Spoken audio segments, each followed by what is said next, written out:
Good evening, ladies and gentlemen, boys and girls, and children of all ages. Thank you for joining me, Tim Watson, your play-by-play broadcaster, here on NewarkPilots.tv, as your 8-14 pilots take on the 15-7 Geneva Red Wings.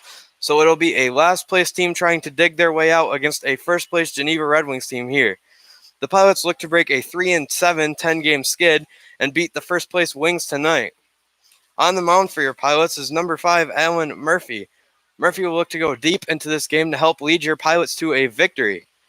Your pilots lineup that will help support Murphy tonight will be as follows. Leading off, number 1, Jamie Rabel, the second baseman. Hitting second, DHing and pitching, number 5, Alan Murphy. Hitting third, number 6, Over Torres in right field. In the cleanup, number 7, Dylan Duplachon playing third base. After him, it'll be number 15, Jordan Fedor in center field. Following him will be the left-handed hitting catcher, number 13, Ty Saida. Behind him will be the shortstop, number 8, David Bermudez. After him, it'll be the tall first baseman, number 18, Logan Sturr. Hitting ninth is number 11, Cameron Reynolds. And on the mound, of course, is Alan Murphy. In the Geneva lineup he will face is as follows. Leading off, Brainy Rojas playing center field. Hitting second, number 12, Noah Fisher. Batting third, number 6, Brandon Cooper playing left field. In the cleanup, number 35, Trevor Rogers, the first baseman.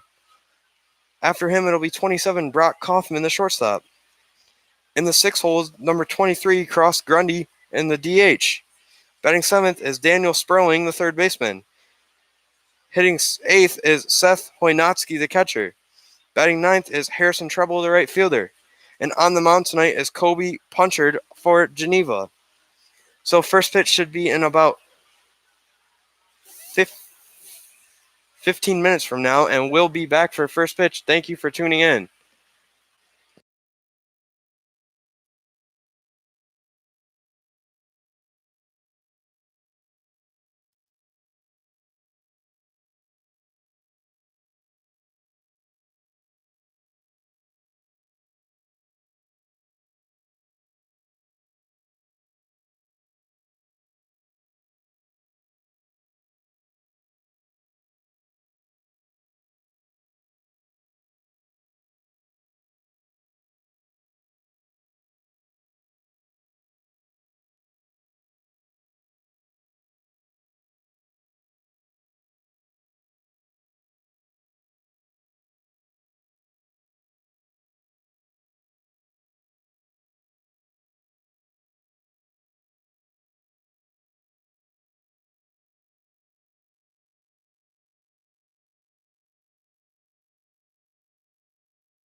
beautiful Colburn Park in Newark, New York.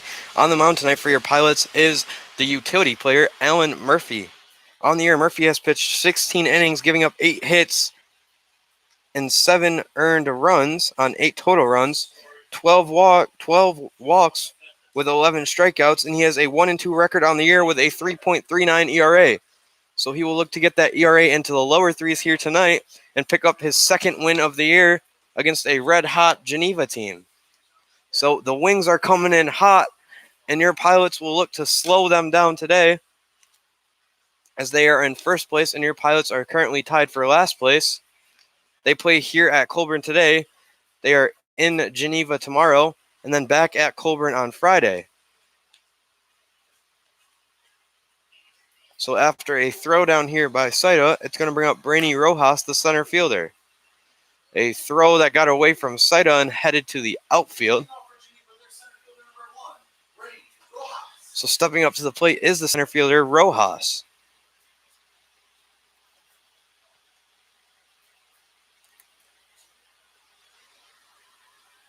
So Duplechain gives the ball back to Murphy, taps him on the glove.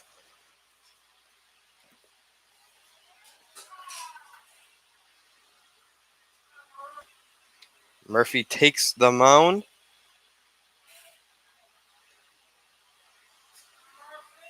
Rojas steps back in as Murphy looks in for his sign.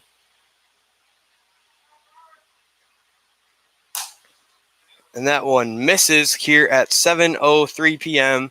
So first pitch was a little bit quicker than expected. And it is ball 1. The second pitch will be low, 2-0 now.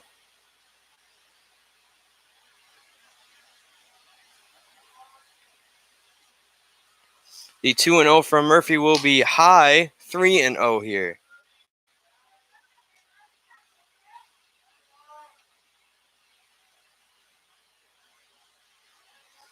Murphy takes his time, takes a deep breath, kicks up the leg. The 3-0 is in there for a strike, 3-1 now.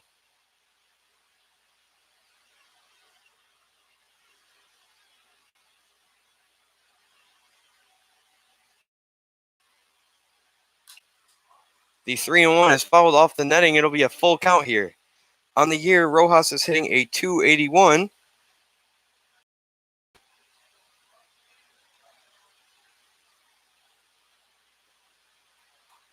He has 18 hits and 64 at-bats, and it is a strikeout there for Murphy after being down 3-0, comes all the way back for a strikeout, and that's going to bring up the second baseman, number 12, Noah Fisher. On the year, Fisher is hitting a blazing hot .326, 14 for 43.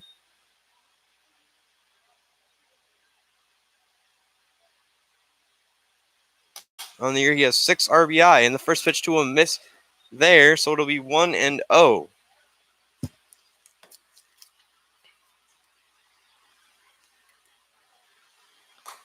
The 1-0 will miss low. It'll be 2-0. At the end of this inning, we will work on focusing the camera and see what we can do.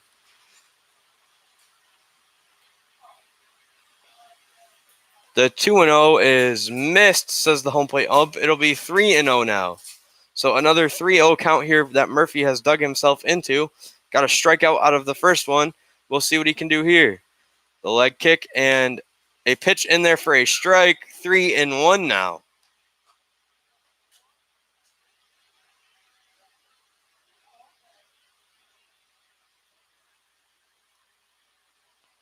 The 3-1 is swung on, fouled off the leg. It'll be 3-2 here again.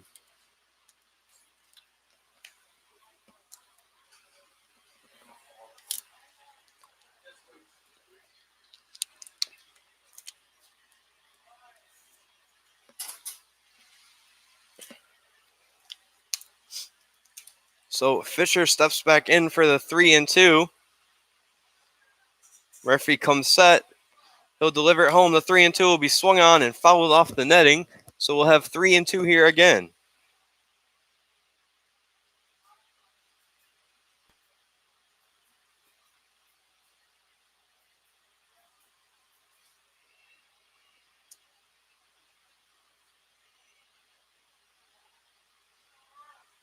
The 3-2 swung on, hit hard, foul, out of play. So another 3-2 pitch here to Fisher. So as the scoreboard reads, it's 3 balls, 2 strikes, 1 out. So 3-2-1. Murphy delivers home a breaking ball. Misses, says the home plate ump. As Saida and Murphy both thought it was there, it'll be a walk. And that's going to bring up left fielder number 6, Brandon Cooper.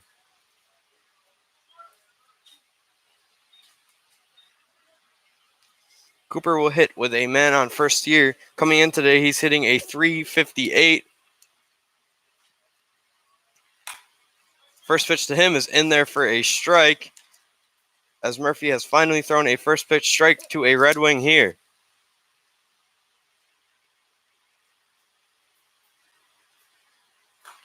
The 0-1 is quickly 0-2 as Cooper did not agree. Murphy in the driver's seat now with a runner on first and 1 out.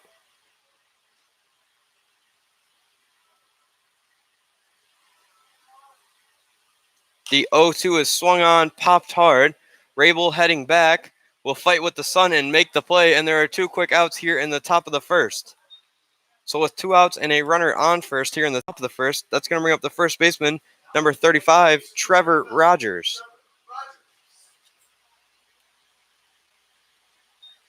Rogers on the year is hitting a .355.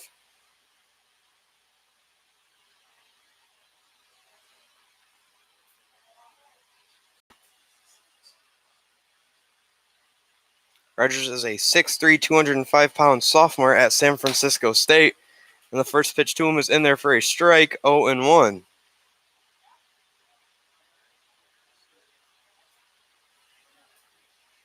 So in the last game he played in at Elmira, he went 1 for 4 with 2 RBIs. The 0-1 will equal out at 1-1 now.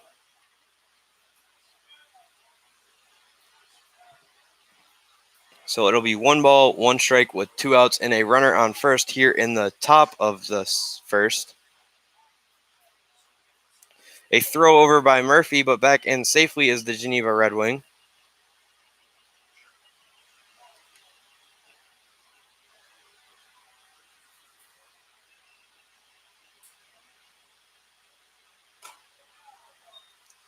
The 1-1 will miss. It'll be 2-1 now.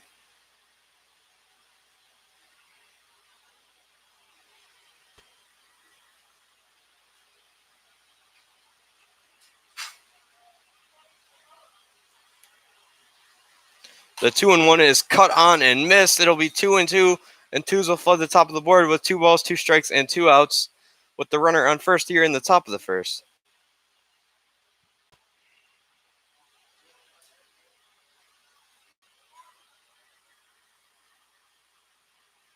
So Murphy takes a look over to first, and the 2-2 will be missed, says the home plate ump, and groans from everywhere from the fans to the press box on that call.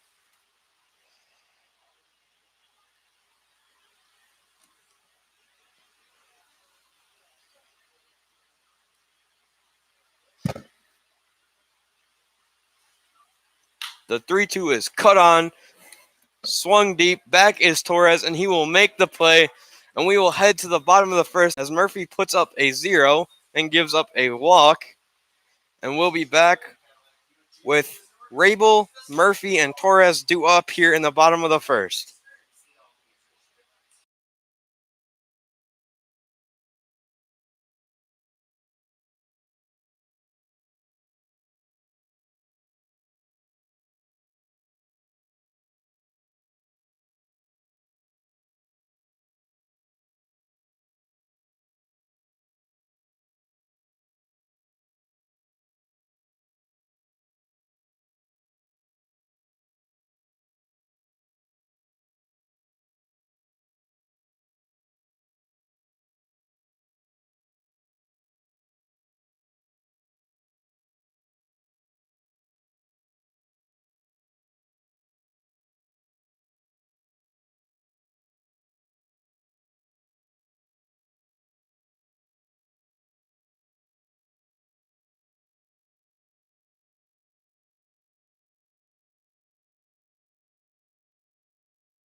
So the focus looks to be the best that we can make it right now, but we'll continue to work on it.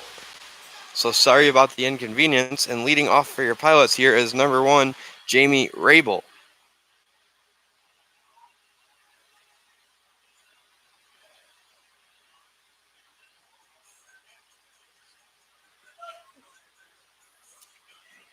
Rabel takes his time digging into the plate,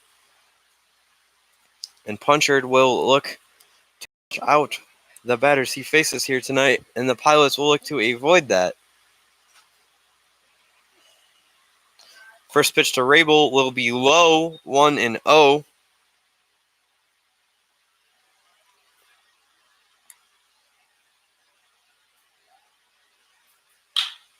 Rabel swings, puts one into the gap, and it's going to drop, and the left fielder cannot field it. Rabel will be at least at second, and it will be a leadoff double here.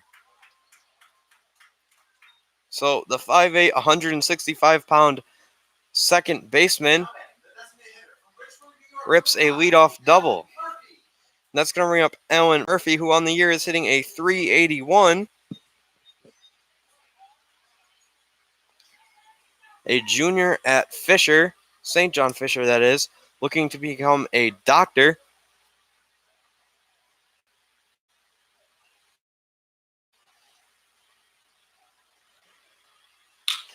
That ball is swung on and ripped toward the third baseman. Rabel will come in and score after the left fielder muffs another play. Murphy will be at second, so a single with Murphy reaching to second on an error and an RBI.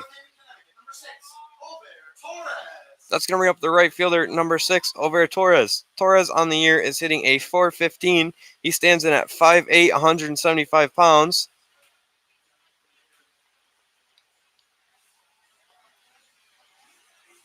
Yesterday at Watertown, yesterday against Watertown here, in both games he hit a combined 3 for 6. So a 500 day, helping his average. First pitch to him will miss. It'll be 1-0.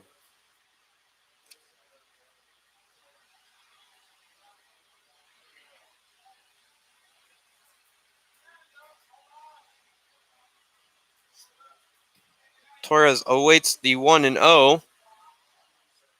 Murphy getting a look at second. That ball is swung on, blooped into right. The right fielder will come in and make the play. Murphy will freeze at second, and there will be 1 out.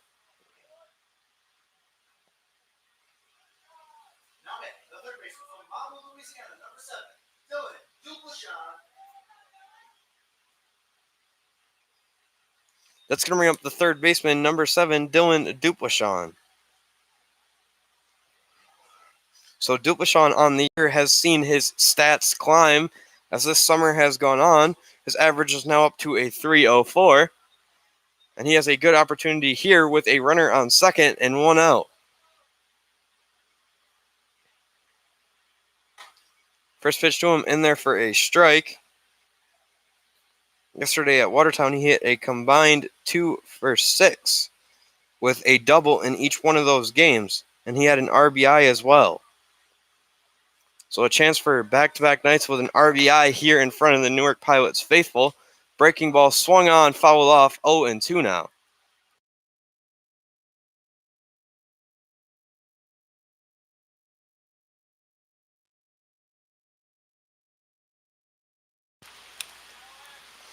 So the 0-2 to Dupleshan as he crosses the plate, comes set, awaits the pitch from Punchard as Murphy is standing on second. Breaking ball in the dirt. Murphy will be off to third, showing off the wheels and showing that pitchers are indeed athletes.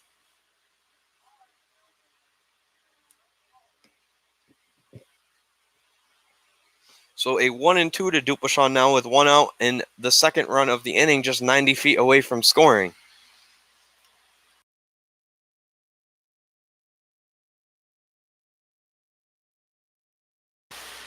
The 1-2 pitch from Punchard will be high, and Dupleshan will swing, and he'll strike out.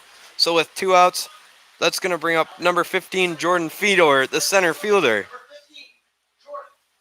Fedor has some speed, so a menace on the base paths if he can get on with 2 outs here. On the year, he is hitting a 175.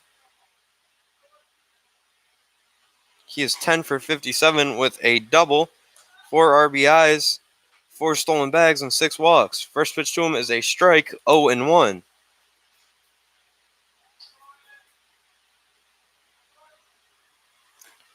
That pitch misses. It'll be 1-1 now.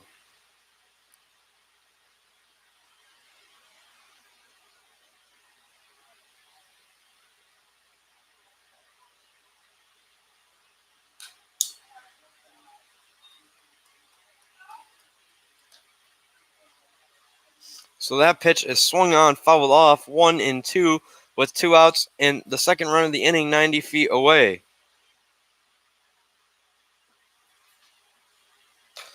Pitch committed to by Fedor, and he strikes out. The run is stranded at third, but not before the Pilots do score one and storm out to a 1-0 lead, and we'll be back for the second inning. Thank you for tuning in.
So Murphy, after helping himself out in the bottom half of the first inning, is back out here for the second inning, and he'll face the shortstop, Brock Kaufman. Murphy with an RBI single, which he ended up on second on after an error by the left fielder. And now he'll look to have another scoreless inning here and make it back-to-back to start the game.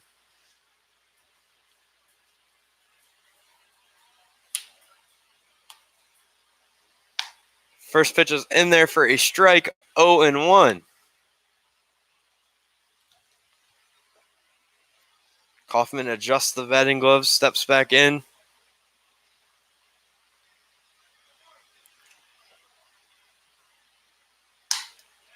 A swing and a miss, 0-2 now from Murphy.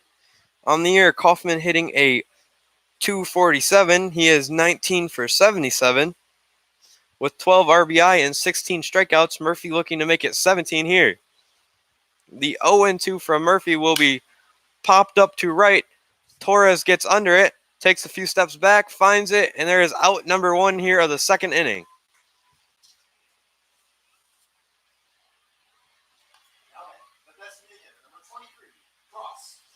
That's going to bring up the DH number 23, Cross Grundy. The 6'2", 185-pound freshman from Georgia Sutherland is hitting a 265 on the year, 18 for 68. And in the game, that ball is grounded out to Rabel. He'll throw over to first, and it will be a one-pitch second out of the inning.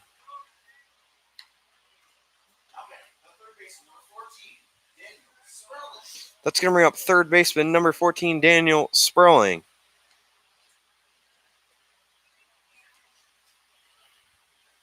Sperling in a game at Utica on July 1st went 0 for 4 in their loss, 12-5.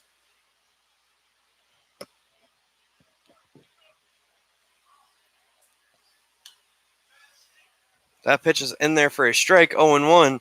So in that loss, Sperling saw his average go from a 302 to a 277. The 0-1 from Murphy will miss. It'll be 1-1 now.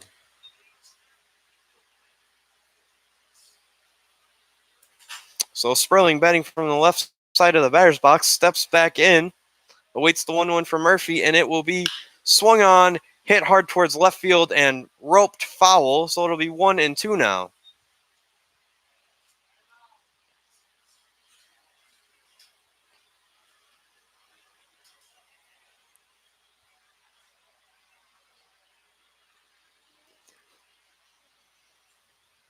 So the 1-2 from Murphy will come as Sperling steps back in the box.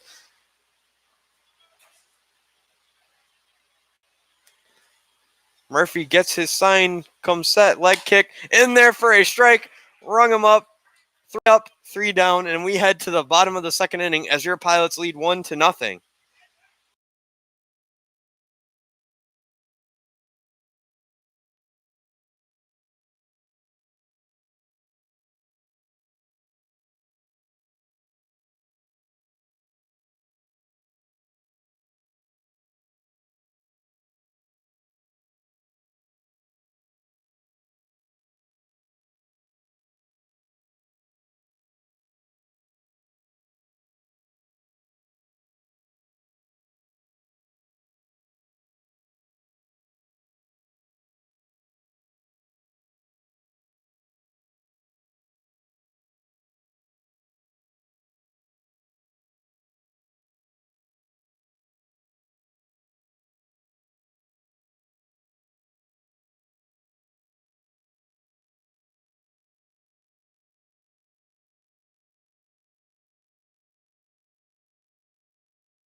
Leading off for your Pilots here in the bottom of the second is number 13, the left-handed hitting Ty Saida.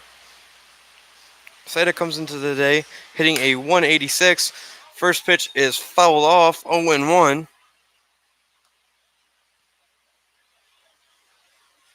So last night he saw his average raise from a 179 to a 186 and has been getting it up for a solid few games now.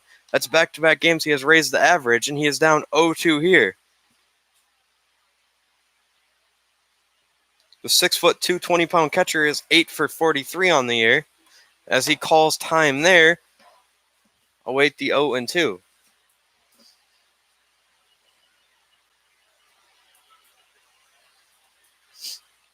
So Punchard will deliver. Saito will hit one off the end of the bat. Punchard will come over, throw to first, will be in time, and Saito will ground out to the pitcher there. And that's going to bring up number 8, the shortstop, David Bermudez. Bermudez stands in at 5'8", currently in a slump as he has seen the average plummet. On June 24th, he was hitting a blazing 339 and is now down to a 278, and he'll look to get it back up into the 300s here and the next game.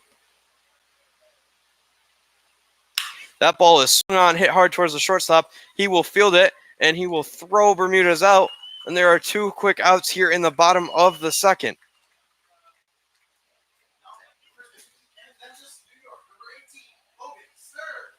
That's going to bring up the first baseman, number 18, Logan Sturr. Sturr on the year is hitting a 268 after a slow start. He has really come around with the stick.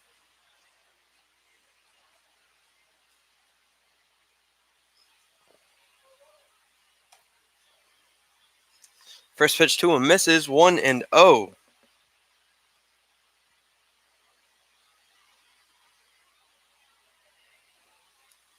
The 1-0 will be a breaking ball in there for a strike, 1-1 now.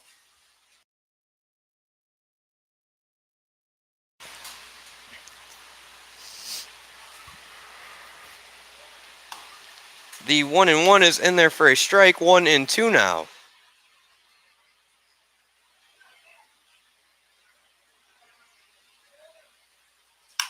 The 1-2 is swung on and hit hard towards the second baseman, who will field it off the bounce, and it will be a 3-up, 3-down for both sides of the second inning, and we are on our way to the third.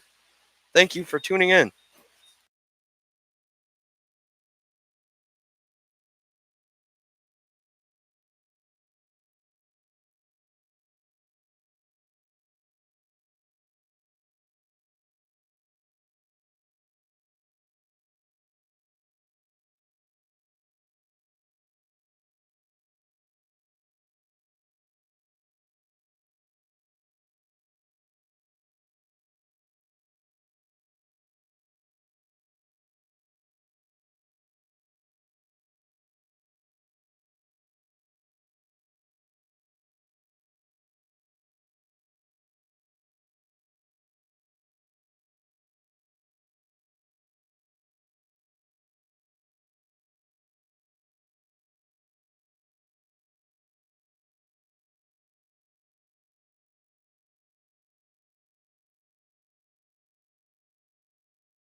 So leading off for Geneva is number 13, the catcher, Seth Hoydnotke.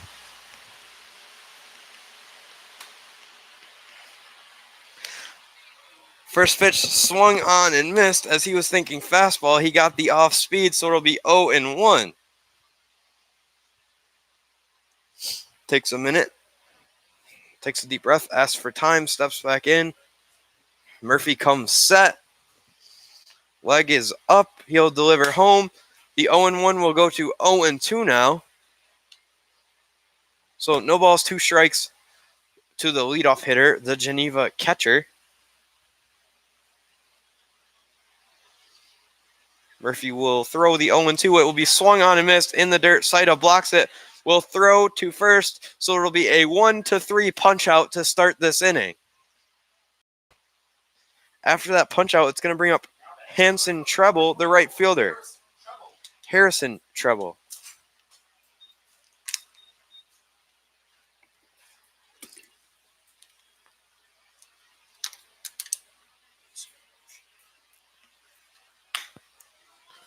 So the first pitch to Treble will be in there for a strike, 0-1.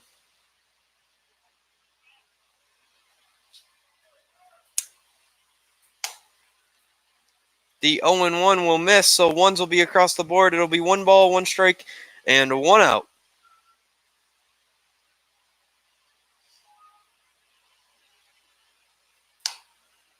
The 1-1 in there for a strike. Treble did not agree as he puts his head down.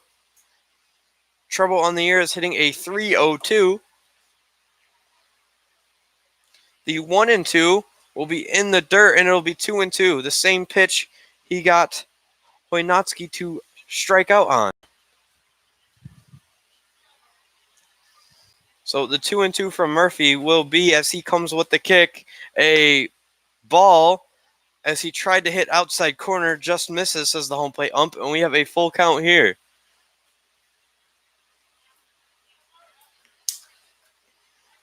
So the 3-2 is swung on, fouled off toward the Geneva dugout, hits the backstop and behind the plate.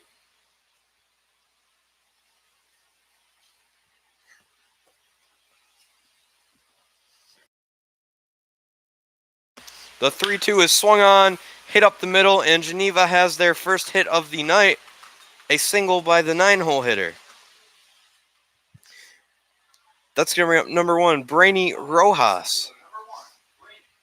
Rojas is 0 for 1 on the night with a strikeout. And he'll step up now with a runner on first and 1 out here in the top of the third. Murphy takes a look at first, will come home on a sidestep. A block by Saito will prevent the runner from advancing. It'll be 1-0 to Rojas.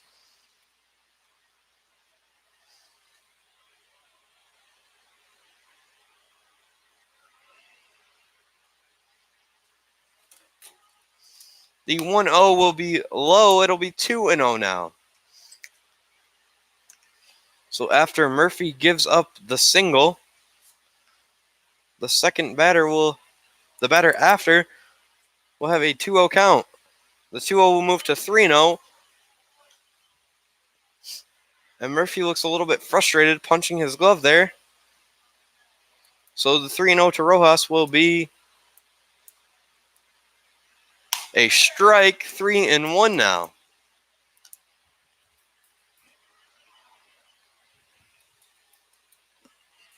So Treble with a pretty decent lead over there off of first. Murphy will give him a look. He'll throw home. The 3-2 is hit up, and it will get into left field after Bermudez faked like he could have gotten to it. There will be runners on second and first with 1 out on back-to-back singles. That's going to bring up second baseman number 12, Noah Fisher. Fisher reached on a walk in his first at-bat of the game, and Murphy will look to get him out here with runners in second and first. Murphy takes a look to second, comes home. That ball is ripped towards Bermudez, and he'll throw to Rabel. Rabel will go to first. Stir will do a split there, and the inning will be over. And we head to the bottom of the third as a runner is stranded on third. And we'll be back when your pilots are ready to swing the sticks.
Leading off for your Pilots here, the only man who has not faced punchered yet, number 11, Cameron Reynolds. So it'll be Reynolds and then Top here in the bottom of the third.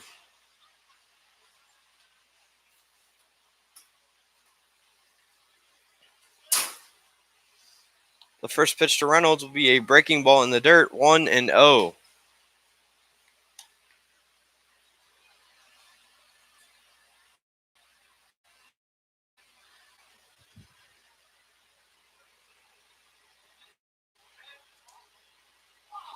So the 1-0 will miss, and it'll be 2-0 now.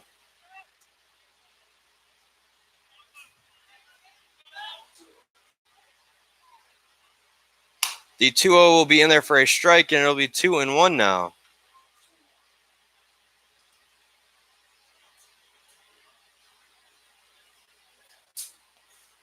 The 2-1 is fouled off. It'll be 2-2 now.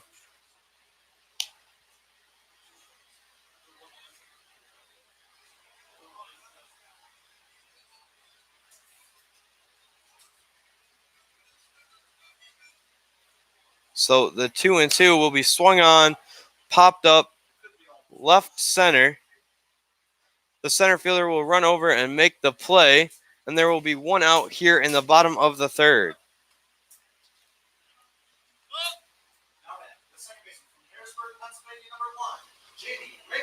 So with one out here in the bottom of the third, it'll be Jamie Rabel, who started off the game with a double.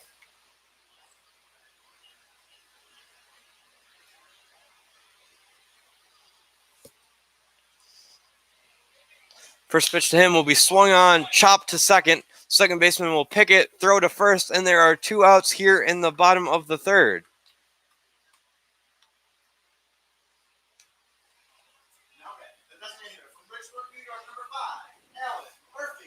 That's going to bring up your pitcher and DH today, Alan Murphy. Murphy will step up with two outs here with an RBI on his night already and 3 scoreless innings pitched.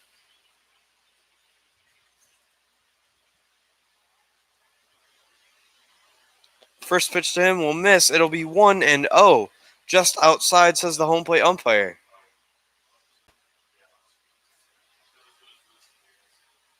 So the 1-0 will be low, 2-0 now.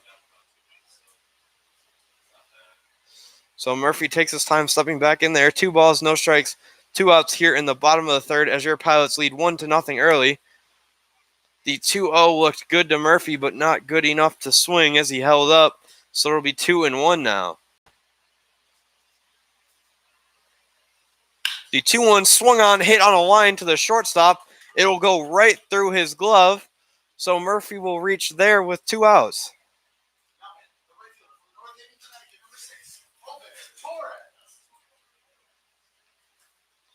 That's going to bring up the right fielder from New Jersey, Over Torres. Torres will hit here and Murphy on first with 2 outs.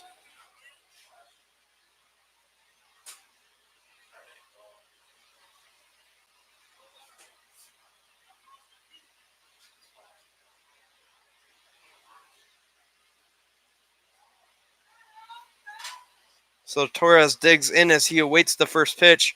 A look over to Murphy on first. And the first pitch from Punchard will be a breaking ball swung on and fouled off down the third baseline. So the count will be no balls, 1 strike with 2 outs and a runner in Alan Murphy here on first.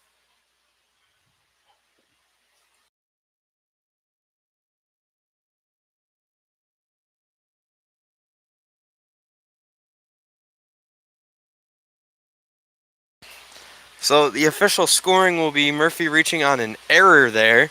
So an E6, and Murphy has reached base twice tonight now. That ball is swung on and missed.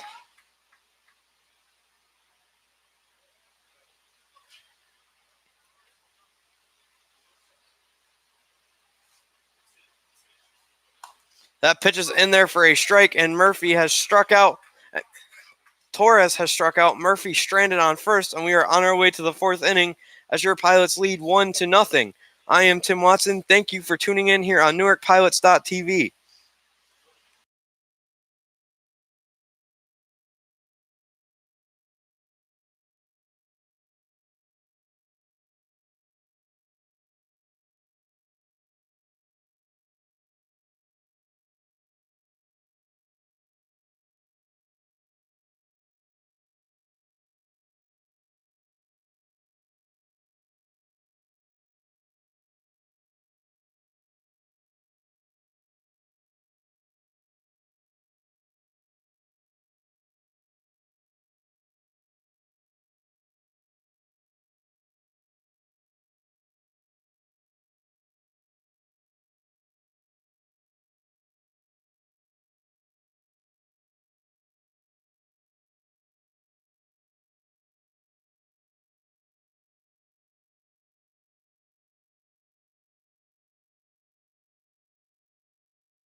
Leading off for the Red Wings here is number 6, Brandon Cooper. Cooper is 0 for 1 with a fly out to Rabel. So the first pitch to him from Murphy is high, 1-0. Murphy, from his last start, his velocity looks a little up as he's throwing a little bit harder. The 1-0 will be a breaking ball in there for a strike, and it'll be 1-1 now.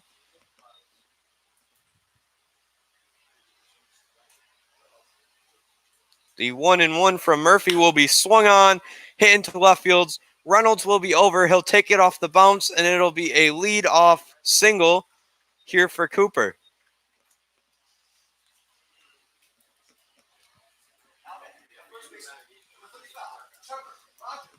That's going to bring up the first baseman, number 35, Trevor Rogers.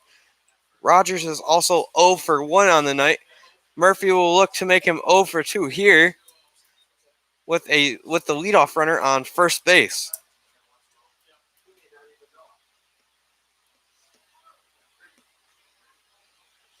First pitch from Murphy will be in there for a strike, as Rogers was on the plate there.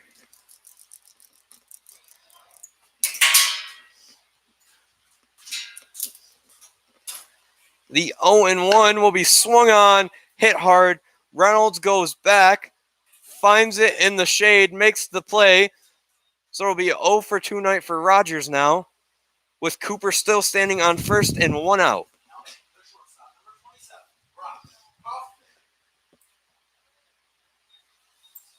That's going to bring up the shortstop, number 27, Brock Kaufman. Kaufman is 0 for 1 on the night as well, flying out to Over Torres in right field. So Murphy, after surrendering a leadoff single, got a quick out number 1. And we'll look to get a quick out number 2 here. Murphy will throw over to first. Back in standing is Cooper.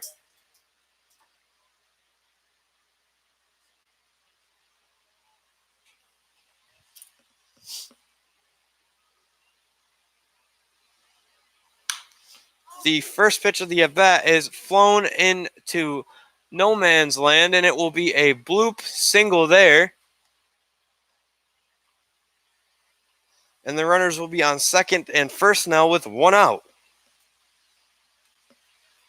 That's going to bring up the DH number 23, Cross Grundy.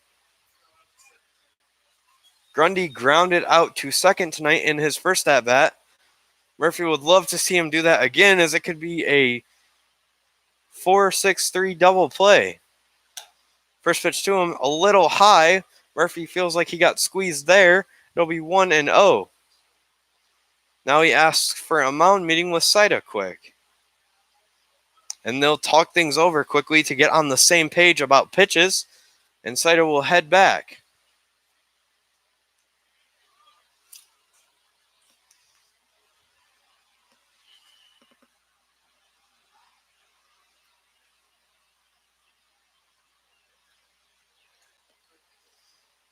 So the 1-0 to Grundy will be swung on, popped up, out of play. It'll be 1-1. One's flood the board, 1 ball, 1 strike, and 1 out.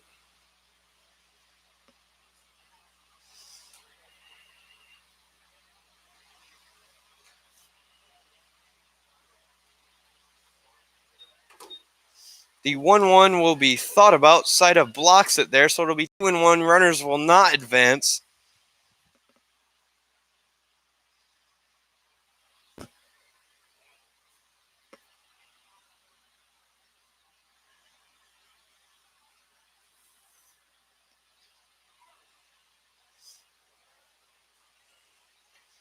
The 2-1 is popped up.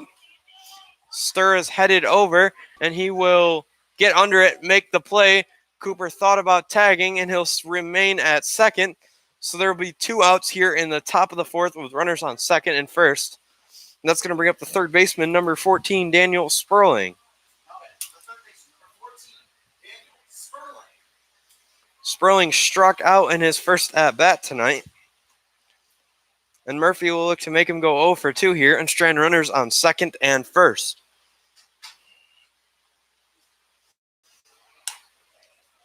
Pitches outside, 1-0.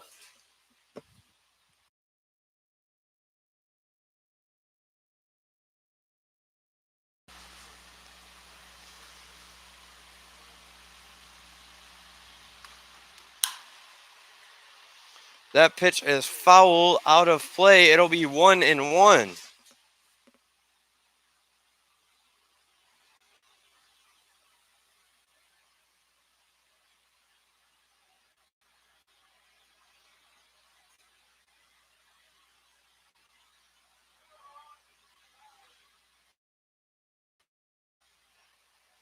The 1-1 gets by Saito. They're going to say it hit him. Will be loaded now with to bring up number 13, Seth Wojnowski, the catcher.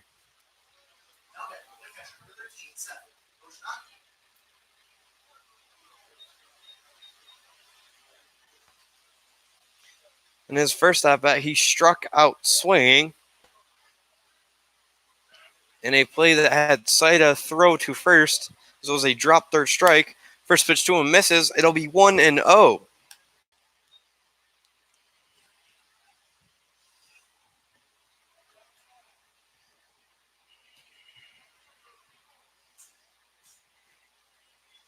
The 1-0 will be in the dirt. It'll be 2-0 now.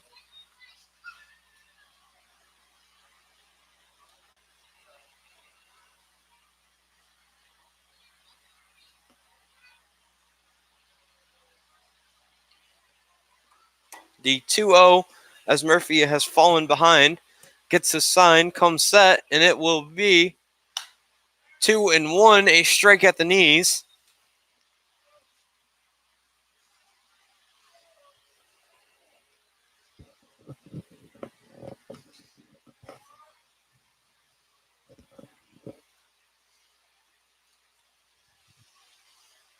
The 2-1 near the letters, inside 3-1 now.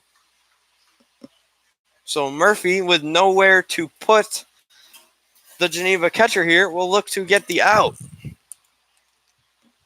And the 3-1 will be a strike, 3-2 now.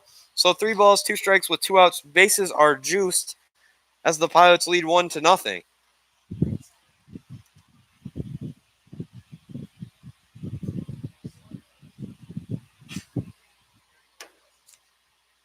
The 3-2 will be high, and Murphy will walk in the run and tie the game, visibly frustrated now. So he has scored the Pilots' lone run and given up the Pilots' lone run now. That's going to bring up number 24, the right fielder, Harrison Treble.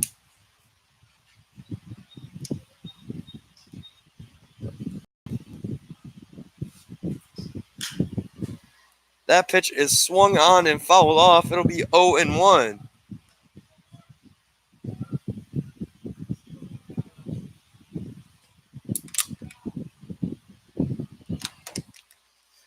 The 0-1 from Murphy will be swung on and ripped to center. Fedor finds it. The inning will be over. The bases are loaded. Geneva scores 1 run, and your Pilots are ready to swing the bats with Duplashawn, Fedor, and Saito due up.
Leading off for your Newark Pilots here is number 7, the third baseman, Dylan Duplashon.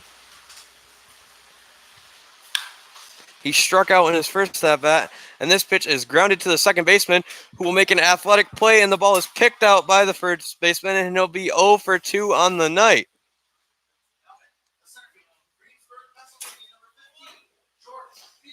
It's going to bring up the center fielder at number 15, Jordan Fedor.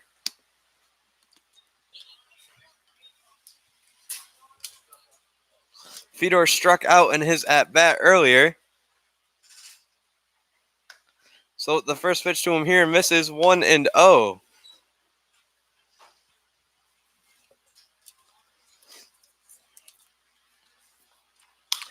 The 1-0 will be popped up. In is the right fielder, and he will make the play. And there will be 2 outs now. And everybody give a nice warm welcome to my guest star for the rest of this game, starting pitcher Ryan Mueller. Welcome back, buddy. How are you? Can't complain. We got a beautiful game going on right now. Tie game, but we got a hell of a job by Murphy out there right now. Tie game with Ty Saida up. Always a lot of faith in Ty. A lot of pop in his back. Got a nice fruit cup sitting with you. So we got to eat healthy out here. First pitch to Saida will miss 1-0.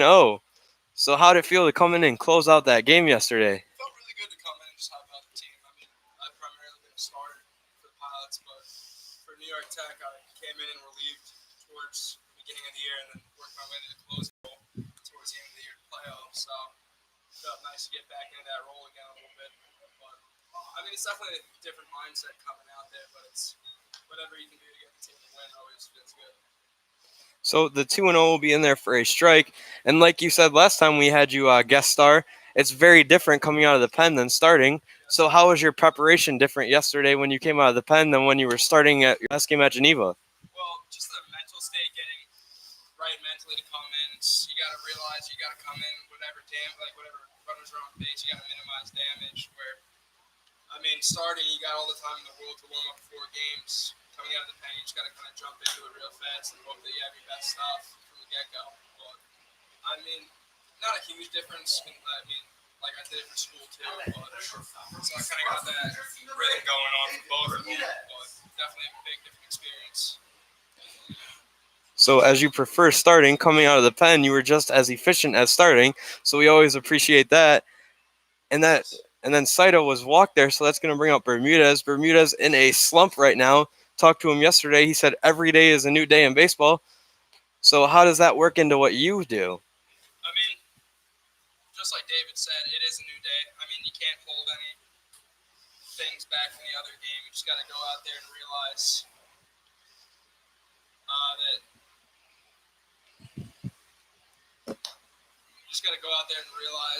that it's a whole new opportunity to go out there and dominate. Give me a minute as I try to fix the mic so you're able to hear Ryan Mueller better. Yes. As that pitch hits Bermudez, so runners will be on second and first.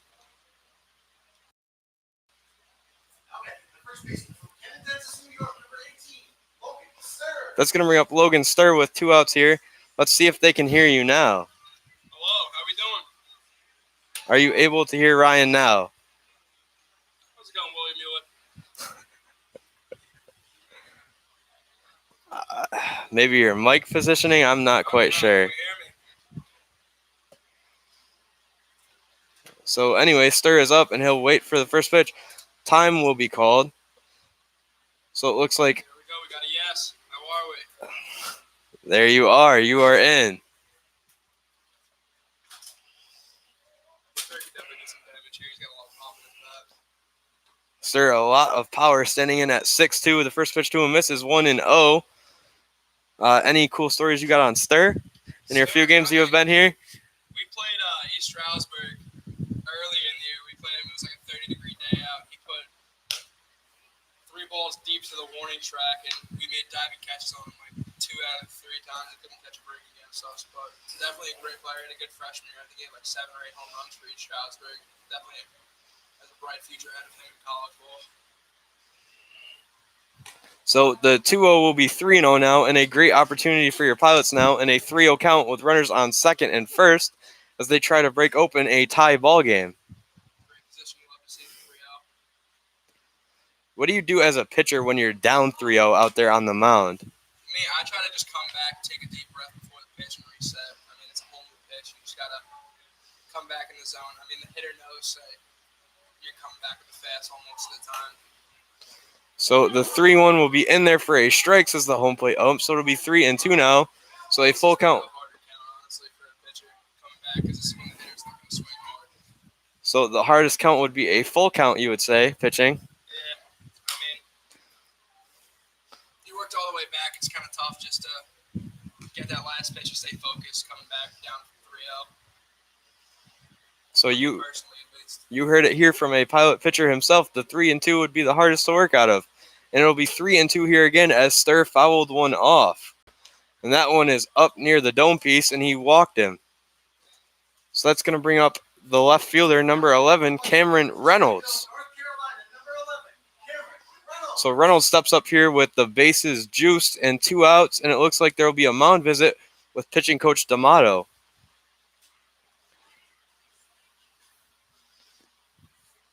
Here with Mueller, your next start would be Friday, correct? Yes, sir. Friday night here against, I believe, Adirondack. Adirondack sounds right to me. So it should be a good start. I mean, they're fourth place team. They're the team ahead of us, so it's a must-win game. Got to take them down. Try to secure a spot in the playoffs. Get that fourth place spot and work your way up from there to get into that playoffs. A win tonight would be key too. I mean, we're facing Geneva tomorrow, so at least taking the first one sets the tone for tomorrow also. Be good to take both of them if possible, but that would be tough. That'd be ideal. Geneva being the first place team, a hard team to beat. Yep.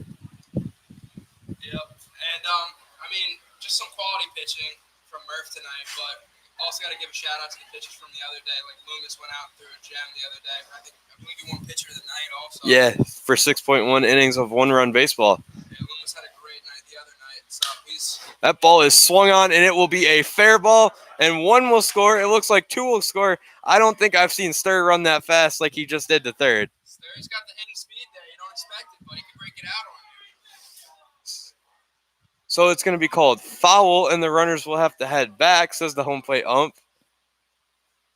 So it won't be a 2 RBI single there. I hate to see it. Stur ran hard for nothing. Stur was doing a hard 90 for nothing. That's a hard 180 there for him. He went the full 180. So a questionable call there. Will have a full count with 2 outs and the bases loaded, or will that be a 0-1 count? It's definitely tough to see those lines out there because they don't have anything. That pitch is swung on half swing, so it'll be 0-2 now. So a tie game here, and Reynolds is down 0-2. The bases are loaded. Haven't hit since probably your high school days. What would you do in a count like this? Right now, I'm just trying to put the ball and play it hard somewhere. Try to put the ball hard on the ground. Try to get it past the fielders. So it'll be 1-2 now. Definitely do miss my hit pitch just a little bit. Were you one of those pitchers who could rake? I can hit a little bit. Just a little bit. Once pitchers started throwing above 85 with a good curveball, that's when I knew it was time to hang up. Your glory days of hitting were over after those. Yes, sir. Right back in high school. So Reynolds will work the count back to 2-2 now. So it must feel a lot nicer to be up here in the AC than in the bullpen where it is hot. Yes, sir. And the bugs are pretty bad out there, too. Can't forget about them. The bugs. So the bases will be left loaded as Reynolds flies out to center field. And we head on to the fifth in a 1-1 ball game. Good inning there to put a lot of pressure on the Red Wings there. Couldn't scratch it across. And we'll be back for the fifth inning. Sorry about that.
So sorry about that, as we were on mute. So you heard none of that conversation. There's something on the list you just hate to see. So there will be 2 outs now with Brandon Cooper, the left fielder, up. I hope they can hear us now, as I think we're unmuted. How we doing, folks? So a quick 2 outs by Murphy here in the 5th inning. Hate to see it. That was a good conversation. I know it was. Nice little piece of insight on the Pilots. Moral of the story is Fedor is one of the clowns of the team, along with his Seton Hall teammates, and It was a good time. Mueller himself is the life of the pitching rotation. Yeah, I try to keep everything light down there. Once I'm pitching, then that's when the intensity comes out. A nice breaking ball there by Murphy will make the count 0-2 on a swing and miss by Cooper. That's a great pitch right there. So Solito, who I had for an interview quick last night, seemed a bit more quiet. How do you really reach out to those quieter guys on your team to try to befriend them? Honestly, when you're down there enough with them, I mean, we're all living together. We're all going to the gym or just chilling every day. After a while, you realize that no one on this team is really too quiet. Everyone's got a little bit of personality of their own. Some just let it show around other people more than others. Yeah. But yeah, Solito's a great kid. He's always a good time to have around. He used to be my old roommate, so I'm not freed up. Seemed pretty nice out there when I was talking to him last night, and that ball was hit to Torres as he catches it and ends the top half of the 6th, and we head to the bottom half. Murphy's cruising out there. Murph is set on cruise control and will be back for the bottom half of the 5th.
So, welcome back, as I am still here joined by Mueller, as he said he'd be willing to do the rest of the game with me. And that's going to be Jamie Rabel, the second baseman, leading off here.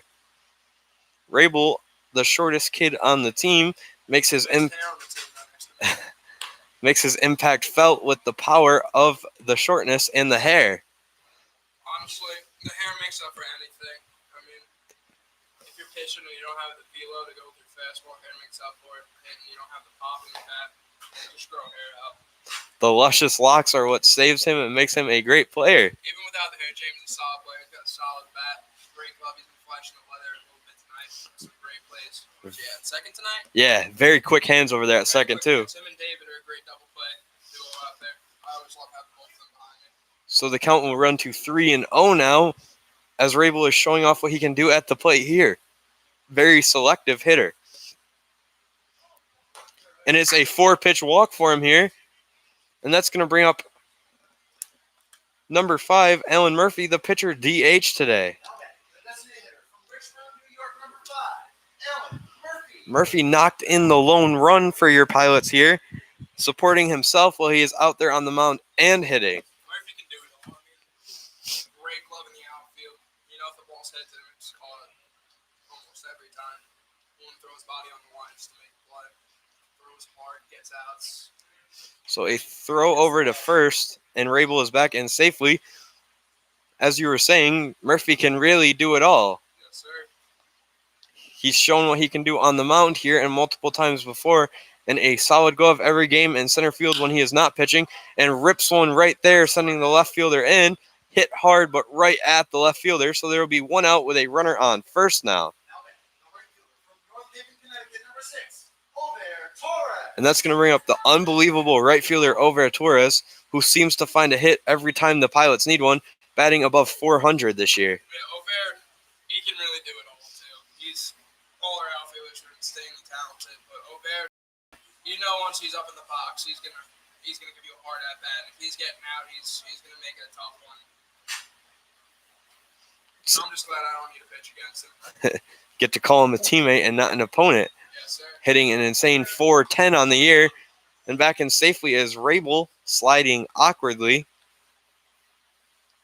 Talking to Over before, he tells me he just tries to keep it the same every at-bat, stay composed, and look for a base hit and not a home run. And I can recall in 2016, his first year, where he would go up there swinging for the fences every time. And it's been a pleasure to see him grow into the player he is now. Yeah, sir. I mean, he's one of those players that just like David said before with the game, every game being a new game. Right up the middle for a hit there. Every at-bat for him is a new at-bat. He doesn't take anything from his old at-bats into his new ones. It's new, the same approach, but he's all the confidence in the world when he's on the plate. That's going to bring up third baseman number 7, Dylan Duplashawn. Duplashawn will bat with runners on second and first here with one out in the bottom of the fifth. Duplashawn, who was off to a slow start before you got here, seemed to be since you arrived, or around that time, the bat has waken up to allow him to hit over 300 now. Yes, sir, he really picked it up. I mean, I wasn't here to see him before at the beginning of the season, but if I didn't hear that, I would have thought he's been hot all season. And he can definitely flash the leather over there at third, too. First pitch to him is inside. It'll be 1-0. So a good reason for you to be a late arriver, as you did get the pitch in the College World Series. So yes, congratulations on that. Thank you very much. I appreciate it. It was a great experience. I mean, Tech wasn't really supposed to be a powerhouse this year, but new coaching staff, we brought in some transfers from other schools and just really turned the program around and just created a good environment to go out there and want to win every day and work hard. It also helps knowing when you have the lead in the ninth, you have one of the best closers doing it, in you. Yes, sir. Thank you. I mean, it was nice being able to just come in as a freshman and have an impact and learn from the older guys. I mean, we didn't have many seniors this year. We have a lot of redshirt seniors coming this year, so this is their last year, but it was great to learn from a lot of them. They really took us under their wings a lot and just showed us the ropes of playing college baseball. So Duplashawn with a single there will give your Pilots a 2-1 lead now, with Fedor up, runners on second and first again with one out. So now with the lead, you knowing Sleeshing better than we do, how much longer could we expect to see Murphy on the mound with a one-run lead? Off the top, I don't know what his pitch count is right now, but with the way he's cruising, I could see him getting deep in this ball game.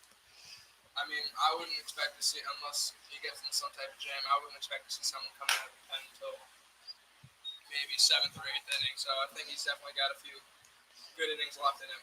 So possibly an inning to 2 innings at least, with complete game still not out of the question, with Murphy having the rubber arm. A very close look at Torres there on second, as he does have sneaky speed.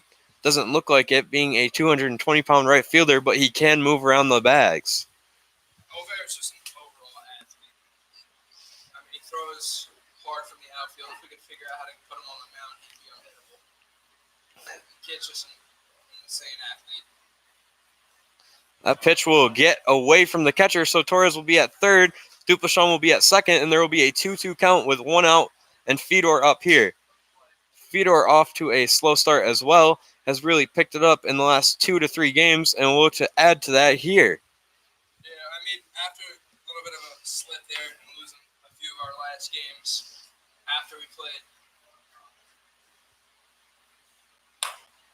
in our game against... He thought about it, but didn't go, so it's going to be 3-2. Who did we snap our losing game streak against? Who was that? Mohawk Valley, I believe it was? Yes, it was Mohawk Valley. Yeah, after Mohawk Valley, bats have really come alive. Everyone's been hitting well. The 3-2 is called a strike as Fedor was ready to go head down to first. The pitch looked a little low, but he's going to head back to the dugout now. And that's going to bring up Ty Saida, the catcher, number 13. And as you were saying, another bat that seems to have woken up after the Mohawk Valley game is Ty Saida, and he'll look to add with 2 outs here with runners on second and third. Yes, sir. I mean, Ty gave us the winning run against Mohawk Valley, and ever since then, he's been putting together some great at-bats. I mean, even with that last strikeout, still a good at-bat. All our hitters have been grinding through all their at-bats. They haven't been taking any pitches off, and they've really turned around their hitting. It seems like just when things were starting to look bleak, everything began to turn around as the bullpen has looked a lot more solid than they had in past games, and the hitters have started to hit like they were at the beginning of the year again. Yes, sir. It's just confidence. I mean, hitters got to realize that it's a hard game. You're going to fail the majority of the time. Once you get hot, you get hot, and you just happen to have everyone getting hot at the right time. So the 1-1 to Saito will miss. It'll be 2-1 to him now with 2 outs, runners on second and third as the Pilots lead 2-1 here in the bottom of the 5th. The 2-1 will be in the dirt. A good block there by Hoynatsky to prevent a runner from scoring, as Torres probably would have scored there on a pass ball. I wouldn't be surprised to see a pitcher change if he walks Ty here. They have an arm warming up in that pen. Yeah, they got a couple guys tossing over there getting loose. So an awkward swing by Saita there. It'll be 3-2 now. So starting to get deeper into this game, the at-bats are starting to mean a little bit more. So small changes could be coming pretty soon. A 3-2 swing and a miss on a pitch in the dirt. Inning over, but not before the Pilots add 1 and take a 2-1 lead. We are cruising into the 6th inning as your Pilots have flown to a 2-1 lead. I like that. Flown into the 2-1 win. Or the lead. Yeah. A little something there for the Pilots and flying. Always clever. Love it. With Murphy on cruise control. Yes, sir. And we will be back for the 6th inning. Thank you for tuning in.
So back with Mueller here as we have a few injury updates, as Zabrowski is listed as a catcher, but we have not seen him catch this year.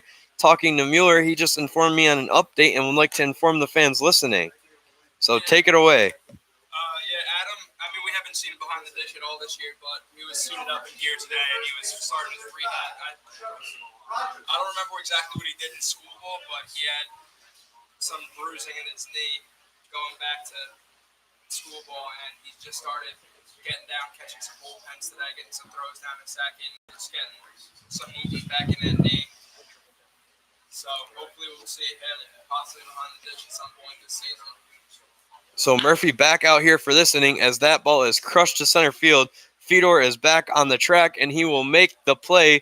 So 1 pitch, 1 out, and now Alan Murphy is up to just 76 pitches here in the 6th inning after a 7-pitch last inning, really working quickly. Great efficiency there. I mean, anytime we put a guy away with 1 pitch, I just get that out straight out of the way. It's always great to save your arm for that, especially deep late in the ball game.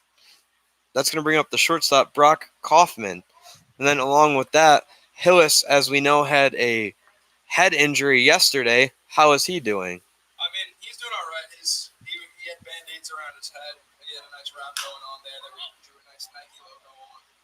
He's doing all right. I mean, I don't know how he got back into the game yesterday to catch game two, but he did a hell of a job out there. He's feeling better today. I mean, he's a tough kid. I mean, even last night, in the last inning, diving into the pad area, diving over a chair, the kid's just tough. Nothing to take him out of the game. He's doing all right. He's no concussion or anything that we know of, but he's doing good. So it'll be 2 pitches, 2 outs, and the first pitch to Cross Grundy will miss 1-0, and back to Hillis quickly. He, being a catcher, showing how strong he really is, taking that head injury and working through it.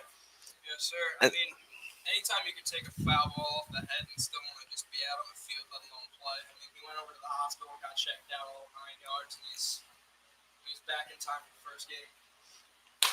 That, as a teammate, has to fuel you up in itself. Yeah, I mean, Sean, you love having him behind the plate. Whenever I'm pitching, it's just electric with it. Me and him just work so well. I mean, Ty's also just a great energy behind the plate, but we got some tough catchers on this team. Not going to bring them down. And you added one more today? Yes, sir. We just got a new. I think he's in high school. He's going to play at Virginia this upcoming fall. So hopefully that'll be a great addition to the team. Definitely going to be a solid bat. I was watching him in BP today. He was hitting some balls pretty hard. So hopefully we'll get to see him in action soon. As a ball is fouled off Dupleshan's way, it'll be 2-2. Murphy will get a ball right to Bermudez. Bermudez, solid glove every day. A good stretch there by Stir. Being 6'2", 205 pounds, you don't expect Stir to be able to stretch the way he does. Not at all. Stir's an overall athlete. I mean, like you said, you really don't expect it from him. But the kid can put on a show on the field. Doing splits out there. He was showing off before the game with some of us doing some of the splits. None of us believed he could do a split. He got down and did one. I was not expecting that at all. How close do you think you can come to doing one? I mean, I used to play first base, so I can get pretty close. But I mean, if I tried now, I'd probably tear something and start crying.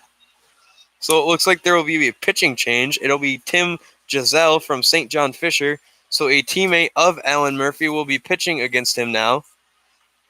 A lefty. And we'll be back once he is warmed up and ready. And thank you for tuning in on this broadcast of NewarkPilots.tv. I am Tim Watson, joined by starting pitcher Ryan Mueller.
So leading off for the Pilots here, the shortstop, number 8, David Bermudez, made a good play there, showed the flashy hands to end the inning. We'll try to show how quick his hands are with the bat now. So you being a starter and reliever, carrying an ERA around 0.5 right now, what team has been the toughest challenge that you have faced so far? I mean, I only faced Elmira twice, and I faced Geneva, and they're both solid ball teams. But Geneva was definitely the toughest one to pitch to. I mean, Elmira could get away with throwing some fastballs by some kids, but Geneva was on everything I threw. Every out was a tough out to get. Everyone was just piecing up the ball. But, I mean, I have great fielders behind me. I have all the faith in the world in them. And I try to put the ball in play for them. So made the outs for me. So Murphy threw 6 innings of 1-run baseball. Not like he needs it, but what advice would you give him if you were talking to him facing this Geneva team right now? Right now, I mean, just not sure how his arms feel everything, but it looks like his velo's still there. Just keep trusting the fastball, go right at him, and let them run into their own outs. He's been getting away with a lot of 1-2 pitch at bats with these kids. They're just flying out or roll over against them. So just keep rolling with the fastball and keep trusting it. Hit your spots. Don't worry about getting fancy and trying to put kids away with strikeouts. Don't waste your pitches and slay the ball game. So Bermudez flies out there. As the Pilots hitters have gotten hot, Bermudez has found himself in a slump, dropping his average into the 280s as it was in the mid 300s. So he seems to just keep putting the ball in play. It's not like he's striking out a whole ton. He just keeps hitting it hard right at people. Yeah, I mean, that's been the case with a lot of us. We've been putting together some quality at-bats, taking pitchers deep in counts. And then just like with Stir, he's been hitting the ball hard. I mean, anytime as a pitcher when somebody hits the ball hard against you, it makes your heart skip a little bit, gets you nervous, gets you in the back of your head for next at-bat against him. So, I mean, he'll break out soon. So Stir pops that one up into center. Didn't look like he got the right part of the bat on it, but still sent it out to the warning track. So he shows off the power there on a deep fly out to center, the power that you were talking about earlier. He's got a lot of natural pop. He's just got a solid swing and a lot of pop. That's going to bring up the left fielder, number 11, Cameron Reynolds. Reynolds, a kid from the South. Yes, sir. North Carolina native himself. Spent a lot of time talking to him about stuff down there. Oh, yeah. North Carolina's my favorite. I mean, that's where the College World Series was, so I was talking to him a lot about experiences down there. So a ball he hits hard, and it will be in foul territory as the right fielder cannot run it down. So he'll be behind 0-1. Cam's a great kid to have on the team. Always positive energy. I mean, no matter what you're going through that day, you're going to be 0 for 4 at the plate or just have a rough day on the mound. Cam's always going to make you laugh at some point. Does it all for the team and definitely brings good morale to the team. Yes, sir. He's always down in the bullpen messing around with the guys. I mean, down in the bullpen, we're a bunch of idiots in there. Odie's trying to teach someone how to do the Rubik's Cube, or we're playing spike ball or something. I've heard about you guys' spike ball tournaments that you have down there in the bullpen. They get intense. They get really intense. I mean, we should take it out from the bullpen and do it between innings for the crowd to watch. They're always a great time. Who would you say are the best two tandem out there in the bullpen? Solito gets around pretty well. He's also a force to be reckoned with it, playing ping pong in the locker room. Solito and Odie, because Odie's got the length on him. He's a tall, lanky kid. He gets everything. I just give up when it comes to playing with Odie. Let him do the work and you watch. Yes, sir. So a ball chipped into right center, and the right fielder will be over to make the play. So we are on our way to the 7th inning now, as your Pilots are 9 outs away from a victory against the first place Geneva Red Wings. Definitely a big win to take tonight. I mean, playing them tomorrow really does set the tone. This will set the tone. And it looks like we are going to have a pitching change, and your buddy Brandon Odenhall will now be pitching for the Pilots. So the spike ball champion will get some mound work here against Geneva. Yes, sir. The spike ball champion, big power arm out of the pen. He could definitely line up the radar gun a little bit. Too bad we don't have any radar gun out there on the scoreboard, but he runs it out there. He's touched 94 a couple times this year, apparently. Wow. Yeah, I So refuse to have to catch with him. Too much. So some velo from him. Big velo guy. I mean, he's had a little bit of control issues, but he's really been working with the pitching coach to work on it. It looks like he's throwing a lot more fluently and just getting comfortable out the mound. He's just got to work on getting ahead and staying ahead. So on the year, he has pitched 13 innings. He's given up 16 runs. The ERA is at an 11.07, but that is partially due to a rocky start to his Pilots career, but has been solid in his last few outings, and look for another solid outing here. Yeah, it's really tough to gauge anything. ERA for bullpen for reliever arms is not always something you want to look at, as one bad outing can just really hurt you. Out of the pen, you really don't get that many opportunities to come in and lower your ERA. I mean, that's what I experience a lot for school ball. Just one bad outing can really mess you up stats-wise. So the ERA really doesn't justify how good Odie is out on the mound. I mean, you throw him out there, yeah, he might be a little bit rocky in the beginning of the year, but he's really come into his own and just been. He's found himself here lately. Did really well against Geneva. I mean, the walks were out there, but I think he had 10 walks in 4 innings, but he only gave up 1 run, which is It's incredible. He can work out of strikeouts, so he'll blow you away with that fastball if you're not paying attention. Work out of jams easily. Yeah, he's a really mentally tough kid, and that's what it comes down to coming out of the pen. So the numbers do not describe Odie, as he is a great arm out of the bullpen, and he will have to face number 14, Daniel Sperling, the third baseman. Yeah, Odie did a great job against Geneva last time. He was just getting ahead with the fastball, staying ahead on those strikeouts, and then just blowing it by him.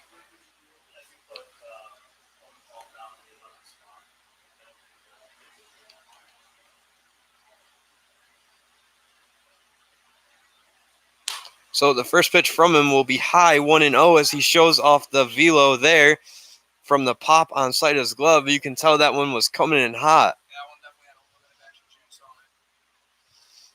So the glare from the sun is right in our eyes right now, so you can definitely see it on the camera, but the sun is setting in about 15 minutes, and the lights are on here at Colburn. And the count has been evened at 1-1. So some very bright lights here at Colburn Park. Does that make fielding fly balls more difficult, would you say? Oh, definitely. I mean, we're lucky enough to have this under our backs most of the time. But, I mean, like at Geneva, it was a rough sun patch there. But, especially for tie behind the plate, it's definitely tough to pick up fly balls like that. So I'm trying to do my best to avoid them. Quick out number 1 there for Odenhall, as he gets the ground out to Rabel, who throws over to Stir. Rabel shows off the quick hands and quick feet to get to that ball quickly, and that's going to bring up the catcher, Seth Hoynotsky.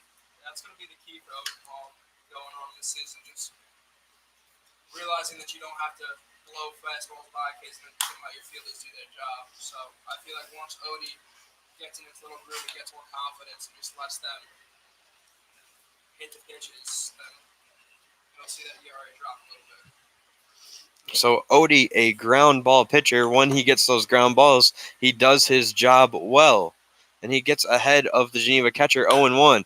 And that ball is flared into center, and it will be a 1-out, looks like double, as the catcher will try to extend it. A great throw there by Fedor to gun him out, and there will be 2 outs now.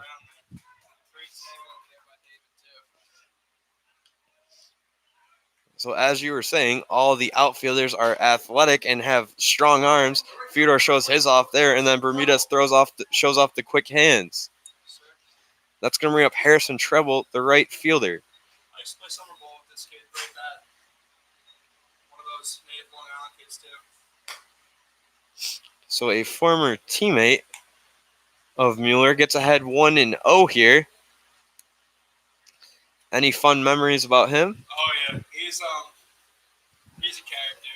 I mean, last year when I played summer ball with him, he did. A ball that almost hit Odie right up the middle. He'll reach with a 2-out single there. Yeah, Harrison did a lot of little stuff last year. He put the ball hard and play like that. Once you got on base, he would just do some stupid stuff to make us laugh in the dugout. So that's going to bring up the leadoff hitter, number 1, Brainy Rojas, the center fielder. So Odie, a little bit of 2-out trouble here with a runner on first. A ground ball here to get him out of it would be the ideal situation. That's a great pitch there. Shows off a great breaking ball that looked like it was in there for a strike, but didn't get the call, so it'll be 1-0. Yeah, those hard throwers always have some fancy stuff to go along with it. Odie's fair balls are the best. I think you just got to trust it a lot more, and it'll be fun. Great strikeout pitch for him. So the fastball, 2-0 now as it misses. The only issue with Odie seems to be his command, which is mostly mental. Yeah, with a lot of the hard throwing guys, there's a lot of moving parts in their deliveries. Like if you watch Odie, his head bounces a lot. But once he just gets that control down, he's gonna be lights out. Showed off better command there with the head staying basically still, so it'll be 2-1 now. Yeah, he certainly worked on it a lot once we pointed it out to him. Told him a couple of drills to work on it. I mean, it's day and night for him. I mean, he's missing high a little bit here, but he's still dominating the zone. So the 2-1 will be a breaking ball, not called a strike. A ball that bounces off Rabel. And Treble will steal second base there. A pitch that looked like it could have gone either way was called a ball, so the count is 3-1 now. So the tying run at second base, with Odenhall asking where that missed, and it was up and in, excuse me. So with 2 outs and the tying run on second base, being a pitcher, how do you attack this at bat? With me, you just gotta realize that there's 2 outs, and really that runner on second base, yeah, he's a tying run, but he doesn't really matter. I mean, last night coming out with the runner on second base, you just gotta realize that the runner on base doesn't matter. You just gotta get that one out. Just put that ball in the play. Make sure it's not good. Excuse me. So the 3-1 will miss, and that will bring up Noah Fisher, the second baseman.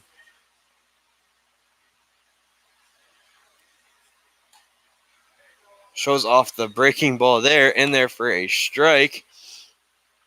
So the curveball, when he has it working, it works well. Yes, sir.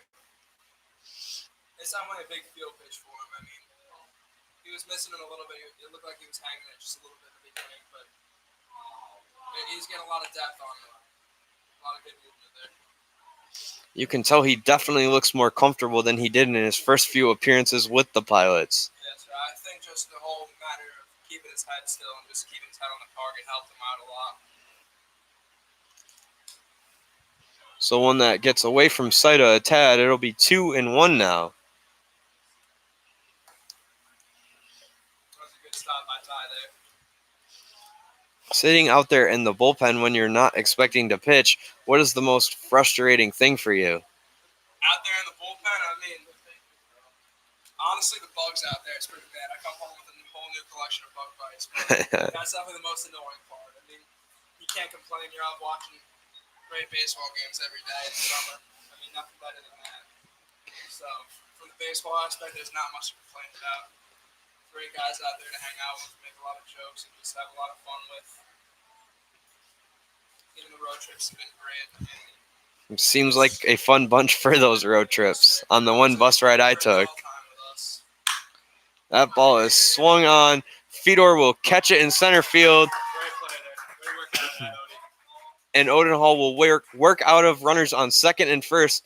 And we are on our way to the bottom of the 7th as your Pilots lead 2-1.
Welcome back here at beautiful Coburn Park as the sun is now behind the trees.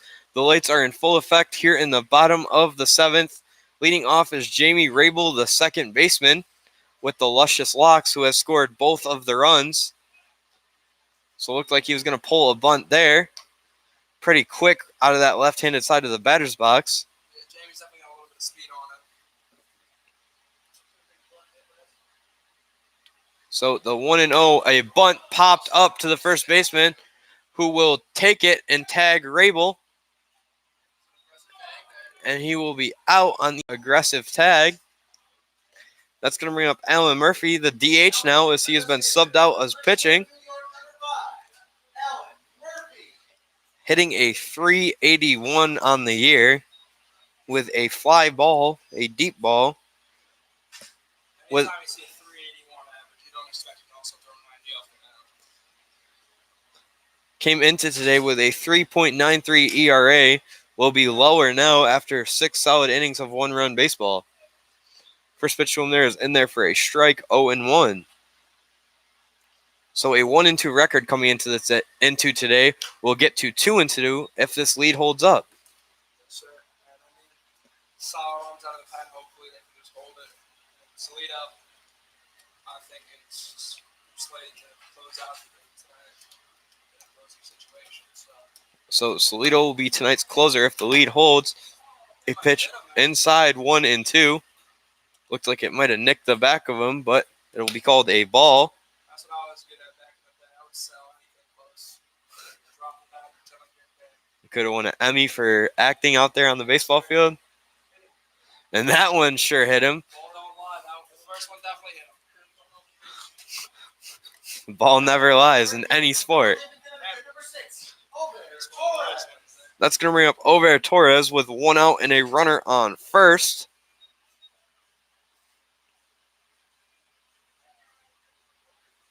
Murph's a fast kid out there. I wouldn't be surprised to see him.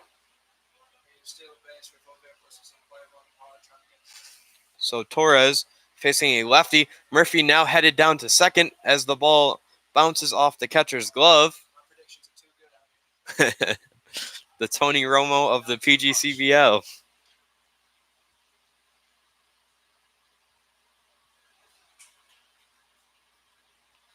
Great position for Bear here.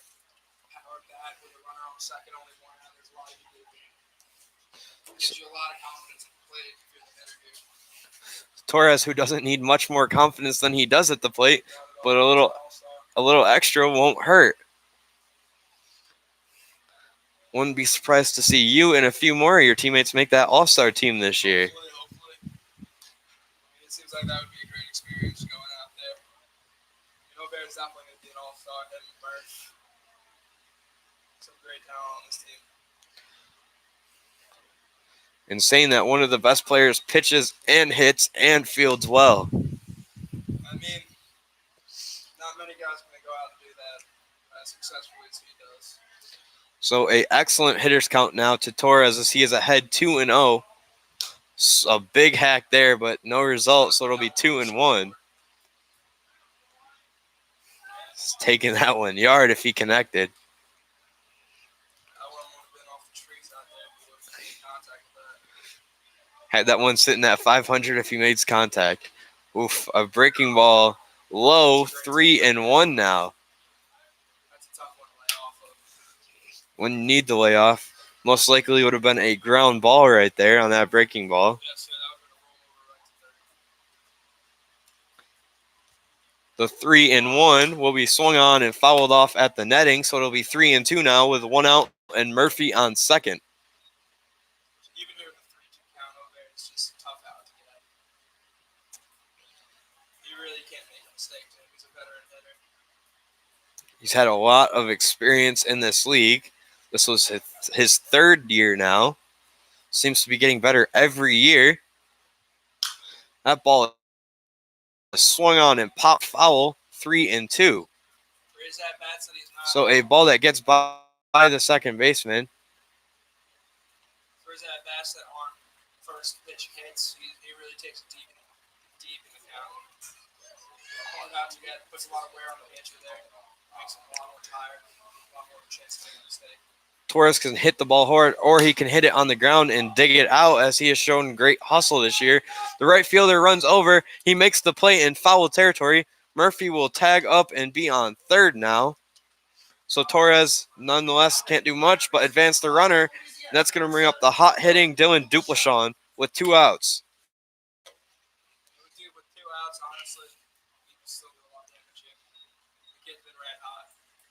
So a confident bat up for your Pilots with 2 outs here. So a sign that something still could be brewing, regardless of how many outs there are. I mean, honestly, with the 2 outs, a lot could happen here. I've seen it too much in my college season. Games can flip on you in a matter of just one out like that. Having the 2 outs, rallies can start. This Pilots team has been very good at 2-out rallies on the year. A swing and a miss by Dupleshawn there, and it just looks like the catcher and pitcher are not on the same page, as the pitches have been blown by a few times until they agree on a pitch. How hard is it to work with your catcher to both agree on one pitch? With Shawnee, I've had no problems this year. It's like me and him are on the same page with everything. I mean, if I'm shaking him off once, and I've got 5 pitches to work with. And he's always with me. Some catchers just first call fastball and work their way up from there. With Shawnee, he's right with me. I haven't had an opportunity to work with Ty behind the plate yet this year. So the 0-2 is chopped hard into right field, and it will drop foul. So 0-2 here again. So you said you have 5 pitches. What are those 5 pitches on your repertoire? I've been primarily in school. I was just a fastball slider guy, but out here I've been working with 4-seam fastball, 2-seam fastball. My curveball and slider have been really efficient for me out here, and I've been really working on developing a splitter out here. So the 0-2 is popped up. The shortstop will go over. He'll make the play, and we are on our way to the 8th inning as your Pilots lead 2-1. And as you were saying, summer ball is a great time to try to expand on stuff you already know and get better at the stuff you want to work on. Yeah, no doubt. I mean, there's no harm out here if you don't put up the numbers that you want to. I mean, it's not like you're going to get cut from your college team if you don't play well. So this is a time to experiment with things. If you need to change something in your swing or work on something, this is the time to do it. Then you come back with school ball and really just show off what you've worked on. And I mean, if you don't have anything to work on, constantly seeing pitches or seeing batters, it helps so much. Just get the experience, get more comfortable in situations. So don't take that as this league is not competitive, because ask Mueller himself, this league is still very competitive. I mean, I'm only going into my sophomore year. I played in the Long Island League last year. And, I mean, that one was competitive too. Just the amount of talent out here with the D1 and D2 kids, it's been amazing. Even the D3 and junior college kids, they're some great ball players out here. Every pitch I throw, it's like you got to focus on something. Like you can't just go out there and expect to do good. Like every team will be a good battle out here. No one's going down easy. Some D3 or JUCO kids here who could be D1 talents if they went to bigger schools in high school. Yeah, I mean, even with the D3 and JUCO kids, it really doesn't. What division you play in college doesn't say much unless you're out there playing in like a Vanderbilt type thing. There's great talent in every division. You can really see it out here. So Odenhall will be back out here for the 8th inning, and he'll have to face the left fielder Brandon Cooper here.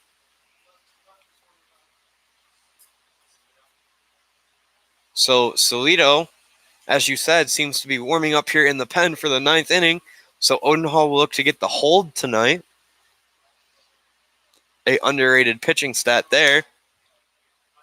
That ball is hit Torres' way. He will run over and not be able to make the play. It'll hit off the wall. Cooper will take second.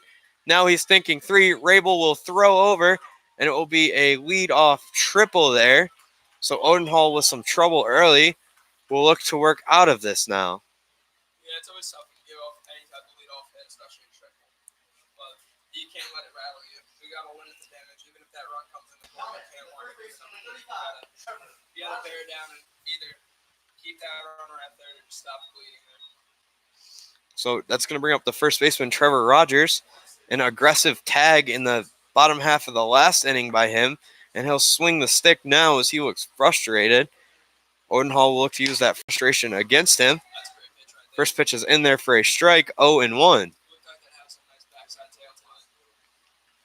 So possibly a two-seamer there. Trying to play too, that's a tough pitch to get your hands through to hit.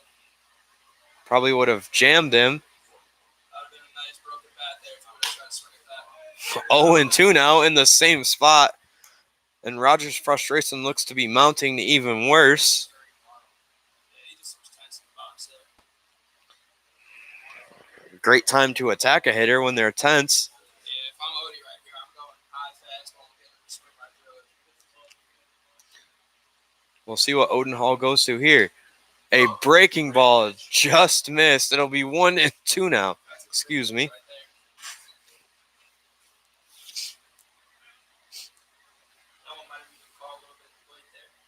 Looked like it to me.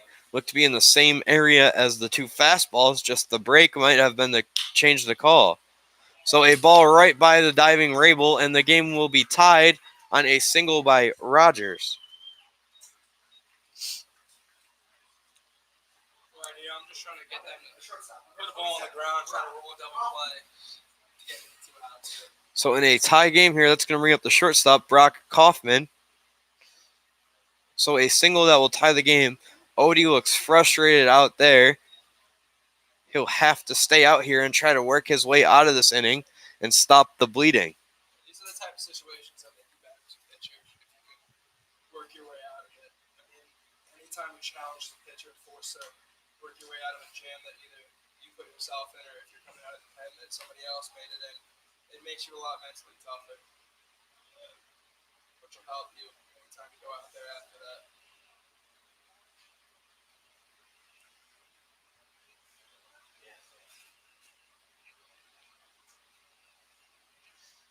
So the 1-0 from Odie will be swung on and fouled off towards the camera. It'll be 1-1. I would have called that if there's none that hit. You would have saved my face. Would have appreciated that.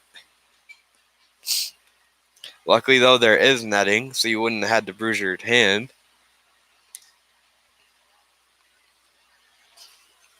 What you got in that water bottle? Some of Michael's secret stuff? Good old water keeps you hydrated. That's the key, summer boy. Don't get the cases of water. You gotta get just the gallon jugs. The gallon jug is the key of summer ball. Yes, sir. So the 2-1.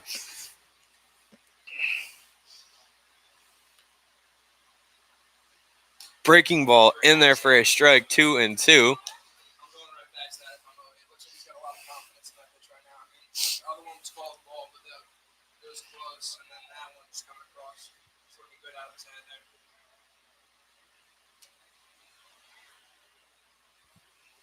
So the 2-2 from Odie will be a fastball swung on and fouled off.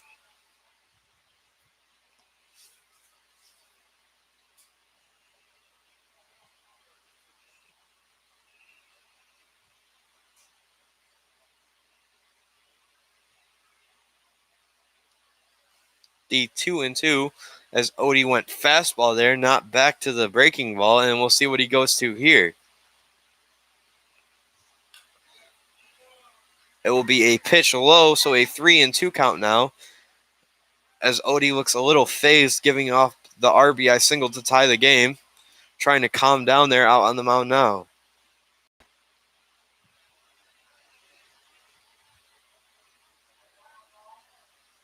Can't see from here. They got anyone else on the pack or just Toledo out I'll there? take a look for you right now.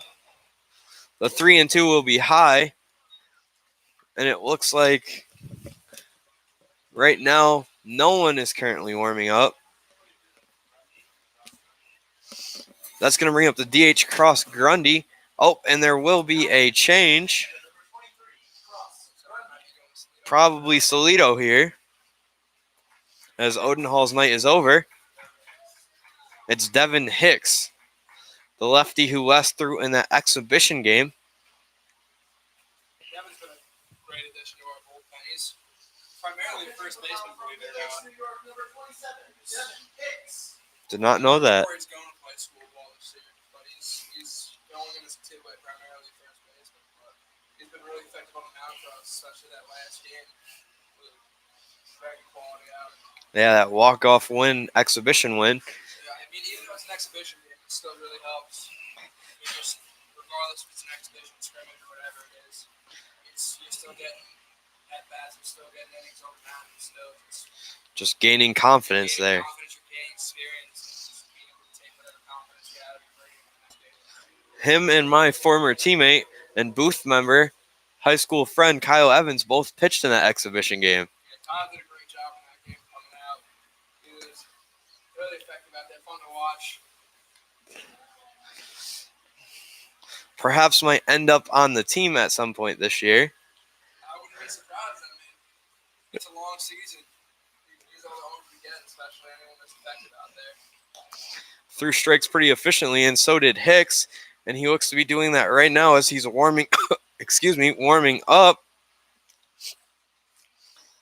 So a lefty has come into this game for the Pilots with runners on second and first here in the 8th inning in a tie 2-2 ball game with no outs.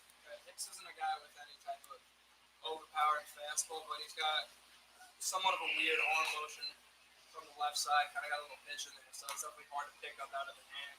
But he just forces ground ball out, so he just gets outs efficiently. So the arm slot makes up for the velocity there.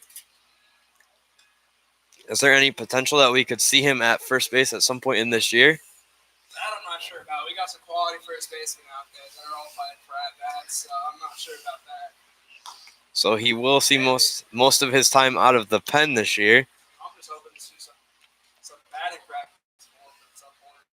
Some pitchers being for all of us. Sure if there's another exhibition game on the schedule, but if there was, Surprised if I go for 4 runs. I'm not breaking the scoreboard a bit.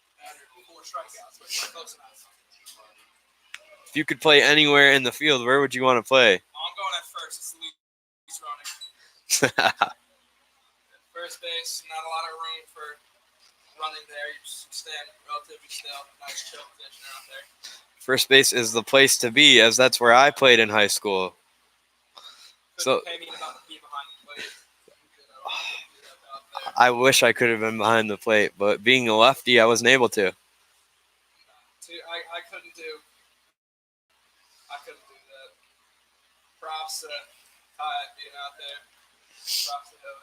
So it looks like they're going to try to put a bunt down, and the 1-0 will be 2-0 now. And Stir is coming in as they're going to try to get the out at third. We'll see what Hicks goes to here as he is behind 2-0. Gets the bunt down. It is foul. So it'll be 2-1 now.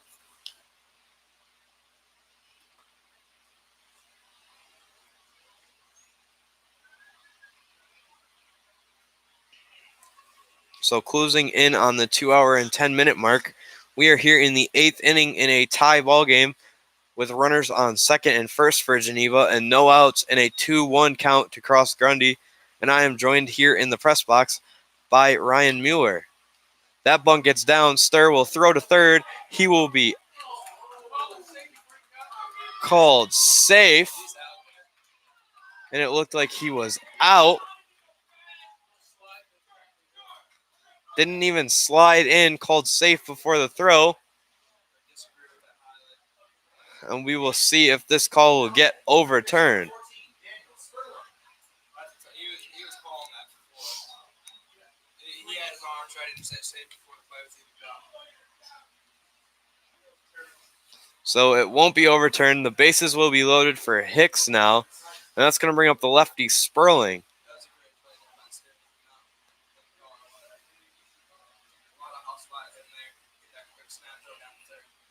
So Stir made a great play there, visibly frustrated over at first base.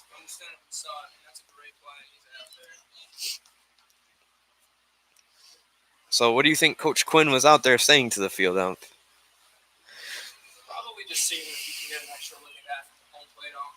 Because, I mean, he had a lot better view from that. So Hicks with the bases loaded. First pitch he throws is a strike, 0-1. So a good job of getting ahead there. You really just got to get ahead here.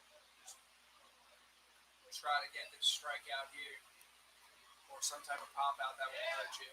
So the 0-1 will go to 0-2 now as Hicks has his hat shifted a little bit like Fernando Rodney in the MLB. As a pitcher right here, I'm trying to just get this one out quick without surrendering that run, whether it be a sac fly or whatever. You don't want to do that. Just get an infield pop up or a strikeout. That one called a ball 1-2 there. Very close call. So 2 close calls that do not go the Pilots' way. Let's see how they respond to this one. And once you get that first out of the way, it's a lot of pressure off you because then you can just roll yourself down the play.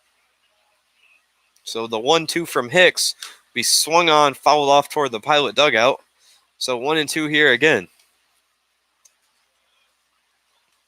So ahead with the bases loaded, working to get the strikeout here.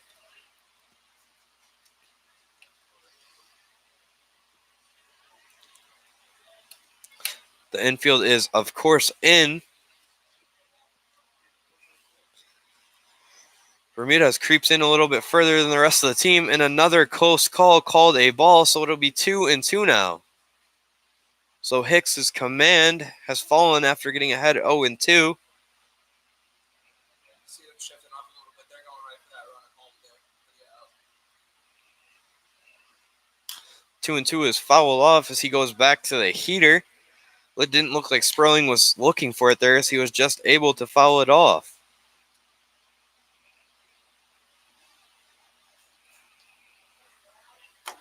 So the 2-2 with no outs and the bases loaded. As Geneva already has one in this inning. Newark will look to stop the bleeding. A 2-2 swing and miss. Sperling will head back to the dugout. And that's going to send up the catcher, number 13, Seth Hornatsky. We're going to see a pinch hitter here.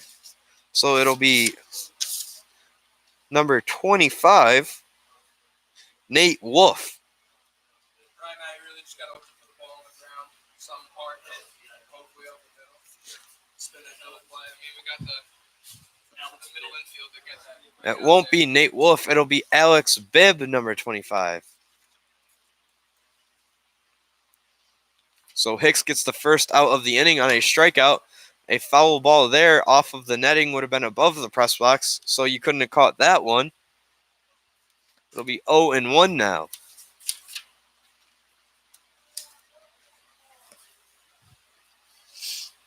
So Hicks ahead of the second batter he'll face here with one out. 0-1.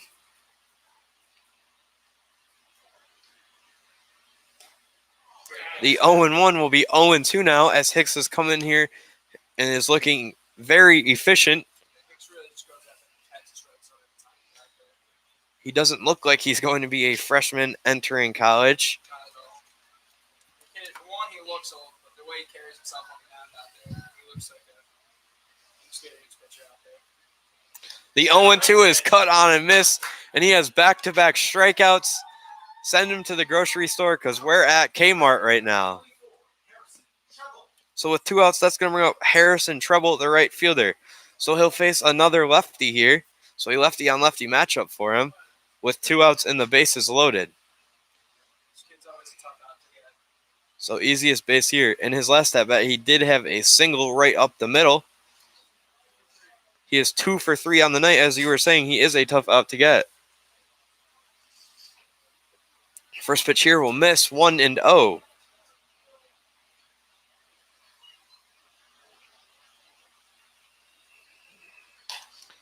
The 1-0 is in there for a strike.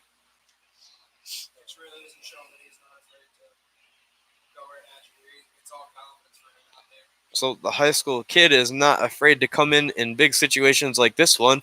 So after he gets out of this inning, a ball that takes a weird hop on Bermudez, and he'll field it, won't have a throw. He will have a throw, and he'll be safe. A ball that will get away from Duplachon as Rabel threw it to him. Another run will be in it, and it'll now be 4-2 Geneva. As some unfortunate events there, as Rabel didn't look like he knew where he was throwing it and threw it to Duplachon, who was not paying attention. Yeah, it didn't go good at all, but that was a great pitch there. He got his ground ball. It's just, it's unfortunate that he couldn't turn it, but it's just impressive to see a kid that's not even in college yet come in a situation like that and work himself out almost. So 2 outs, 3 runs in now, and Geneva leads 4-2 on a ball that took a very bad hop on Bermudez. Hicks doing a great job out of the pen. It'll be 1-0 to Brainy Rojas, the center fielder.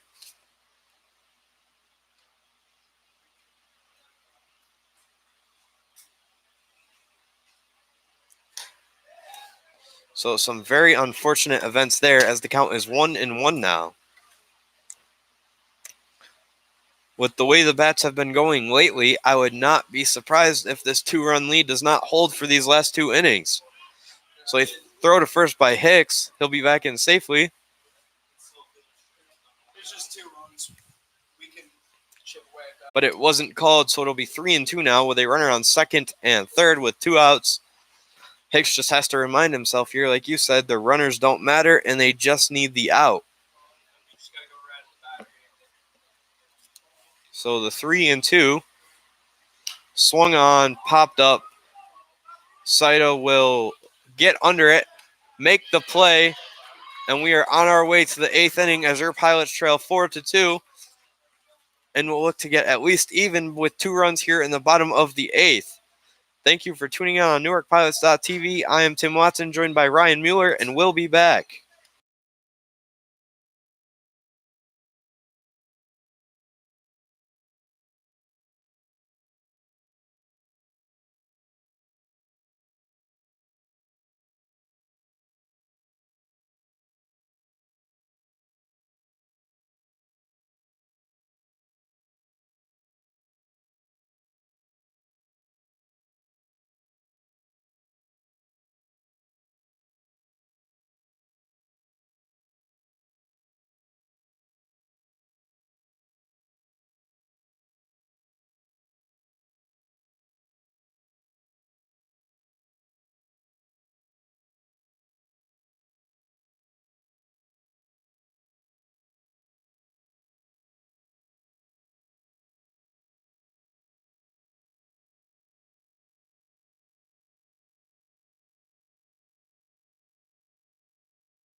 So some changes for Geneva. Now pitching is number 4, Jason Dumont, and catching is number 8, Josh Lester. And leading off for your Pilots is number 15, Jordan Fedor. Fedor, the clown of the team, also some of the best wheels on the team, as he has shown off the speed in the outfield and on the bases this year. Fedor always helps everything out. So he'll go behind 0-1 as Dumont looks to have some velocity that the Pilots have not seen very much of in this game. A nice breaking ball there. Misses. A favorable makeup call there, it seems to be. So it'll be 1-1 to Fedor now. Looks to be in the same spot, called a strike that time, 1-2. I would be surprised if he goes right back to that curveball test. Curveball has looked good to the first batter he's faced here. A heater misses, 2-2. Can't go wrong with good fastball. Back and forth changing speeds can be very efficient. One that bounces in the dirt, a good block there by the catcher, so it'll be 3-2 now to Fedor. So Fedor has worked himself into a good leadoff count here.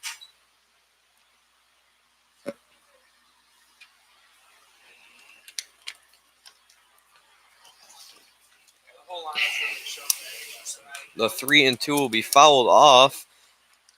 So working good here and efficient to see some more pitches and hopefully to see the Dumont's whole repertoire. Seems like almost every at-bat's been 3-2 count, fouling off pitch after pitch.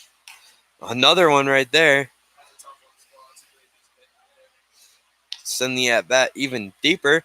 One thing the Pilots players have been very good at this year is working into deep, good hitters counts here, like a 3-2 count, a 3-1 count, or a 2-0 count. Coming from a pitcher, it's the most annoying thing to face. A hitter that keeps working the count up to full, or right now if Fedor just bounce pitch after pitch off. That 3-2 count just makes it that much harder to not make a mistake and walk him. 3-2 with no outs will be in the dirt, and he'll have a lead-off walk. Fedor chucks the bat towards the dugout, gives his teammates a nice look. That's going to bring up Ty Saida. Saida, a left-handed hitting catcher, doesn't wear batting gloves.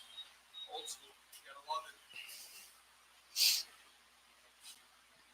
Most players that don't wear batting gloves these days are catchers.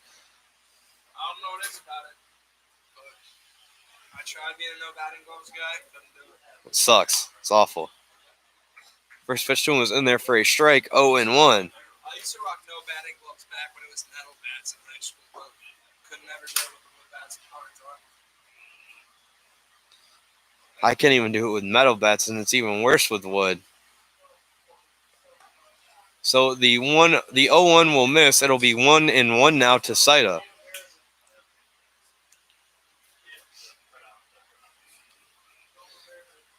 So 1-1 to Saida. Him being the tying run. Fedor looked like he was going, decided not to. It'll be 2-1 now, as there was a pitch out there.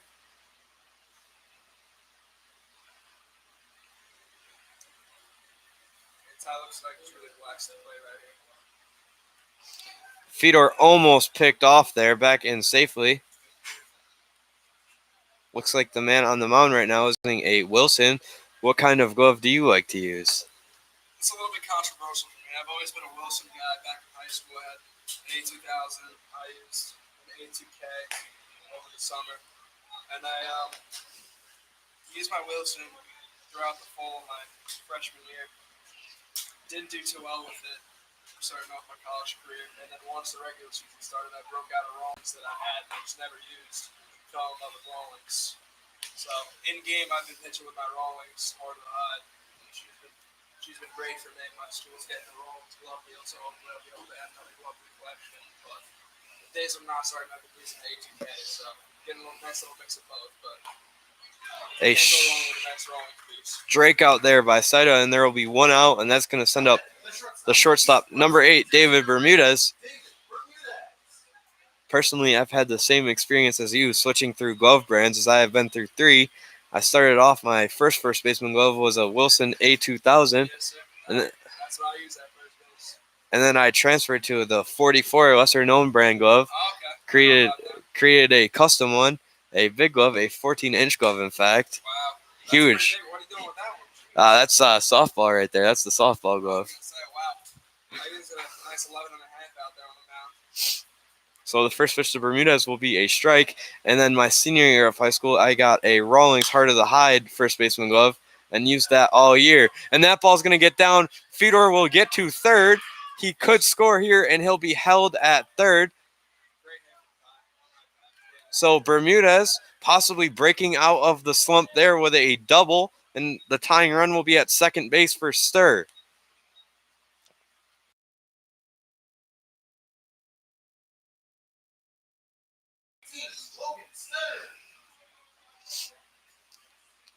So talking about the gloves, back in high school when you hit, what kind of bat did you use? I went through a few metal bats. I had the nice Easton Mako. I had the white with the orange, and I broke that within 2 weeks. There's a nice little label on it that says don't use it under 30 degrees. And Oh, no. baseball, you love to see the nice 20-degree high school days. That was right in half. And then went right back to another one. And then I've always been an Easton bat guy. Hitting wise, it was whatever was cheapest because I used to just go through wooden bats like they were nothing. So Stir ahead 2-0 now with runners on second and third. Great hitters count with one out. What type of lumber did you swing with? Really whatever was there. I Whatever was in the on deck circle? I bought one bat in my whole high school career. It was an axe bat. I used it Axe bats, I love those. I used it for 1 year. I didn't have very good results with it. Went to a Rawlings bat, had good results with it. Tried to switch to a different bat my senior year, and I didn't work too well with it. Hitting my worst year. I always try to keep everything somewhat consistent. I always didn't do too well. I was big, like, getting in my head with whatever bat I used, so I just found one and stuck with it. A 2-1 breaking ball misses. It'll be 3-1 now. That's what always sucked about hitting with wood bats in summer. Find one bat you get comfortable with. As soon as you get comfortable, it broke it. It breaks on you. Always broke it.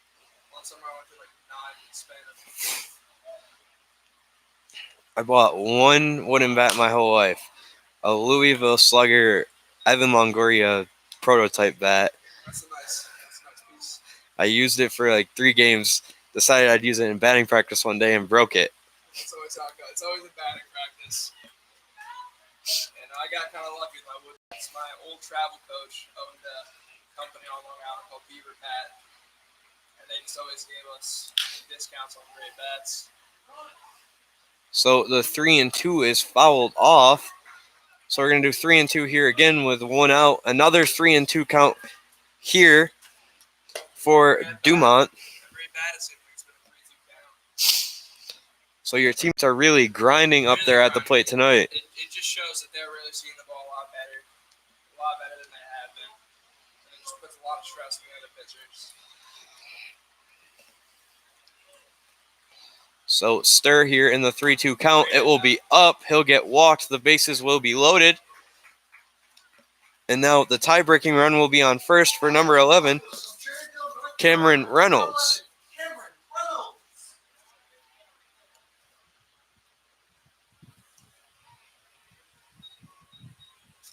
So number 4 is Nolan Meredith, not Jason Dumont.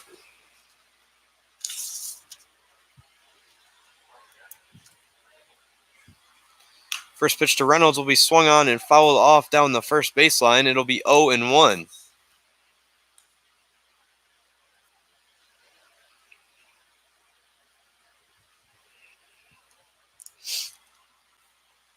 So a ball, if fair, looked like it would have given the first baseman some trouble there. So he'll look to do something here in the 0-1 count. The Southern boy from your favorite state here. Yes, sir. A lot of good stuff coming out of North Carolina. Especially Luke Combs. Great country singer. Big country fan? Huge country fan. I used to hate it up until travel ball started back middle school, early high school, where every tournament you went to, that's all they played was country music. I had a old travel ball going into high school. Tell me, if you don't like country now, you better start getting used to it. So kind of just learned to love it. So 2-1 to Reynolds now.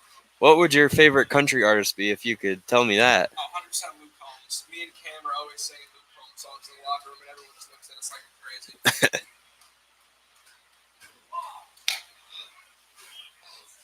2-2 now here to Reynolds. Saw Luke Combs in concert last summer. Pretty good one there. Saw him live? Yeah. Saw him, and then I went to Chris Stapleton that summer as well. Luke Combs playing on Long Island. Of course, 2 weeks before I get back from here, he's doing a big show at this place called Long Beach, and then he's doing a small show in like a local restaurant that my friend works at. They were going to get me tickets to, but You're going to be here. A swinging strike 3. some nice summer baseball here at Pilots instead. And there are going to be 2 outs with the bases loaded now.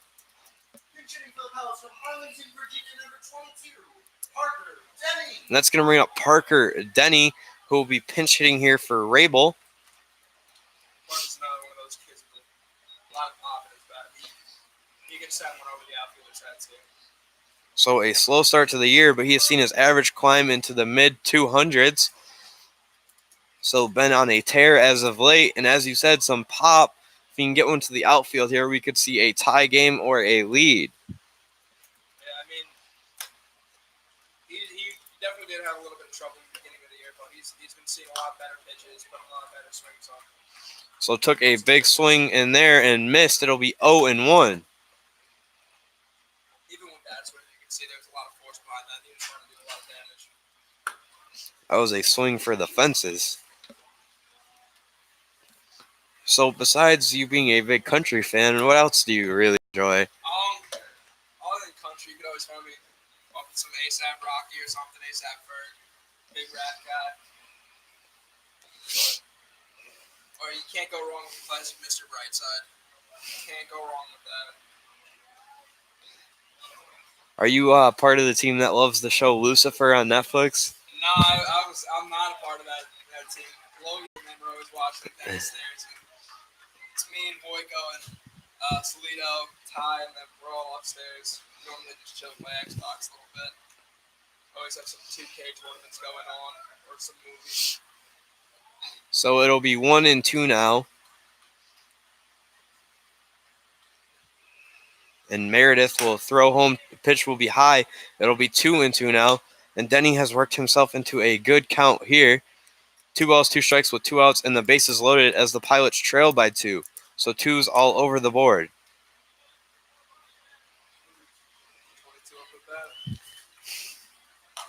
Swing and a miss. Bases are stranded, loaded, and we are on our way to the 9th inning as the Pilots trail by 2. And we'll be back for the 9th inning, and thank you for tuning in.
So, welcome back, as Hicks will remain out on the mound, and he'll have to face number 12, Noah Fisher. So Hicks, after some solid work out of the bullpen, will stay out here, even though the numbers don't really show it. He did his job, just the defense did not help him out there. And the first pitch of the inning is a foul ball. It'll be 0-1. Always a tough break to get that ground ball that you need, and it just doesn't roll your way. Tough hop over base on that one. So the train rolling through around the canal trail on 31. You can hear it now, and it'll be 1-1. You can hear that from all over. You can hear it down by our house in Lyons. Yeah, I can hear it at my house out in the Country Alliance. Pretty deep in the middle of nowhere, too. Yes, sir. That ball is swung on and shot to left. That ball is deep. It's going to be out of here. I think that went over the scoreboard.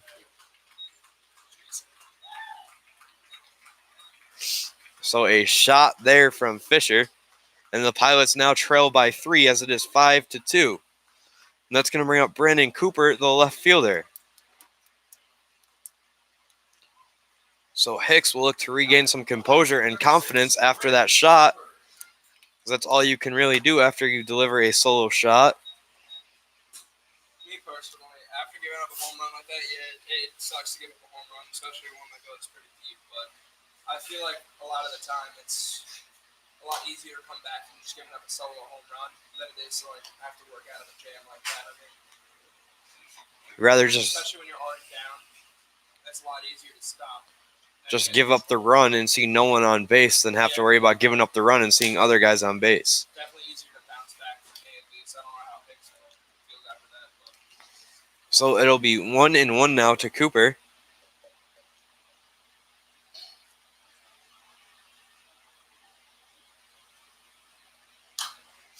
That ball is swung on and fouled off. It'll be 1-2 now.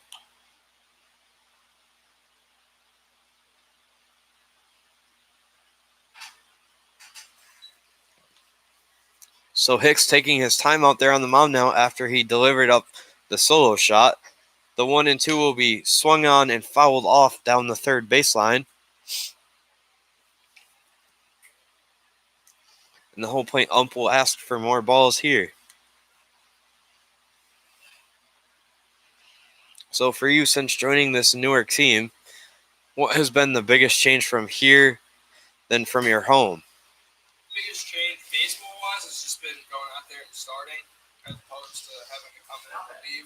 Just getting my one game a week. It's been a great thing for my arm. Just go out there and throw my 80 to 100 pitches once a week and then come back strong for my next start.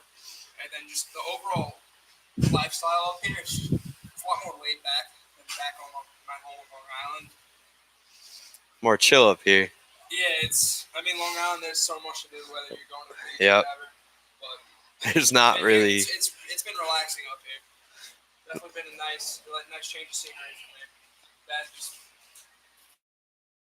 What else could you ask for? You're out here hanging out with your friends that really become your brothers over the summer and playing baseball every day and just trying to get better and having fun.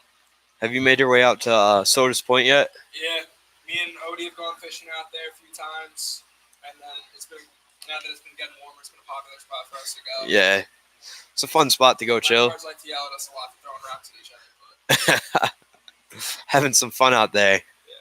So 2-0 now from Hicks with 1 out, as he got a strikeout for the first out of the inning. Pitch in there for a strike, so it's 2-1 now. Have you caught a lot of fish out there at the point? Odie has. I've caught a lot of logs and rocks, so I'm not the best fisher out there, but Odie's been pulling some in. It's really all about your luck out there. So 3-1 now on a pitch that looked like it hit the outside corner, and Saito sat there with it for a minute. I'm better at the whole throwing rocks with my teammates type thing. That's where I shine. Not surprised seeing you're a pitcher. Nice fly one, skip it right at them. Yeah. So a better rock skipper than you are a fishing angler. Yes, sir. That ball is swung on and hit hard. It will be picked up, thrown to first. And I believe that is Bermudez over there. It is, and Denny has moved to third, and Duplachon is at short. So quick hands over there by Bermudez to make the play, and that's going to bring up Brock Kaufman with 2 outs here. Hicks really seemed like he bounced back pretty well after giving up that home run. Hicks has looked pretty solid here in this outing for the Pilots, besides that one mistake pitch there. That was really the only mistake that he's made this game. Even though the scoreboard doesn't show it with that 3 spot in the 8th, he was effective out of the jam, especially as a young pitcher. It's tough to come in that type of situation that he did in the 8th with runners on. And only, was it 1 out that he came in? Yeah, and then he got the ground ball that he was looking for with 2. Oh, there was no outs, actually. So it'll be 2-0 now from Hicks with 2 outs. Yeah, Hicks was definitely going to have a lot of great years of baseball coming up for him. Hopefully he'll start to get more appearances and more trust from Coach Quinton Sleeshing. So the 2-0 will be in there for a strike. 2-1 now. Looked to be in the same spot as that first pitch. Got the strike call that time. He's also a very big projectable kid. He's a tall and strong kid. So once he gets into college ball and starts, really learning from coaches that be able to jump up a little bit there more. He'll get a lot more confidence from extra pitches in the grid. It'll be even better than he has been in his very few appearances here. He's down 3-1 now with 2 outs. Hometown kid, I'm sure you'll be seeing a lot of him in the next upcoming years. Hopefully we will hear a lot more about him if we're not able to see him. What's it feel like being able to play near your home crowd when you are in your home area? My old not travel team, but my old summer league really didn't pull out that many crowds. It was mostly just parents and the players there. It was early morning games, nothing like the great crowds we pull out here with like some diehard fans out here that are out here every game. But it's always nice to be close to home. So, especially for Hicks, maybe getting some friends to come out to some games is always a lot of fun. The 3-2 away from Saida. So he walked him. How different is it for you when you're pitching near your home than away from your home? Near your home, it's always great to have like friends and family come out like back in high school or college when my friends were like home or back in high school. I'd always try to bring out the biggest crowd I could. I'd get those group texts together, be like, "Hey guys, I'm pitching this day. Come on out." It just really shifts the environment for me. It was always a lot more fun pitching with a lot of big crowd there. But even here, I've been having so much fun pitching in front of these crowds. I've only gotten the opportunity to start once here, and then come in relief last night. But I'm excited to come out and pitch again in front of the hometown crowd on Friday. How far is college from your home? College, I'm not that far. Even though I dorm at New York Tech, I'm only really like 30, 40 minutes away. No traffic. Wow. Like 30 minutes. So with you coming out of the pen, it is kind of hard to gauge when you'll be coming in. But when you do get the opportunity to know, you let your family know and they come out. Yes, sir. Yeah, I'm lucky enough to have my mom and grandma at every game. Shout out to them if they're watching this. And my dad makes it out to some of the games in the cab. So the 0-2 from Hicks now as he is taking a commanding lead. Strike 3. And we are headed to the bottom of the 9th as your Pilots trail by 3. And I think you're getting ready to pack it up. Yes, sir. Got to head on back. Great talking to you. Thank you very much. I appreciate it. Thank you for joining in tonight. Ryan Mueller, everyone. He'll be on the mound Friday night.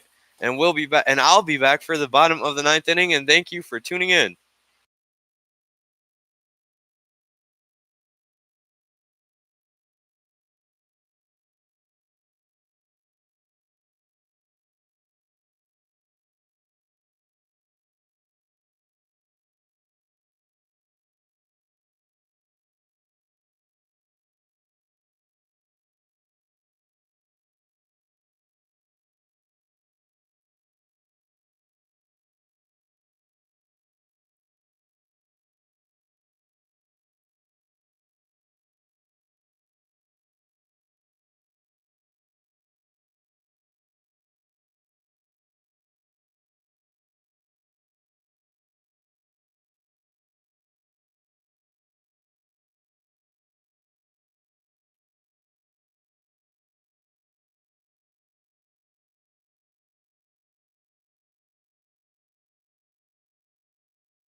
Leading off for your Pilots here is number 5, the center fielder, Alan Murphy. Murphy, the DH today as he pitched. That pitch is swung on, ripped into left field, sending the left fielder back. He will plant under it and not make the play. So Murphy will reach there at second base on the error, lost it in the light.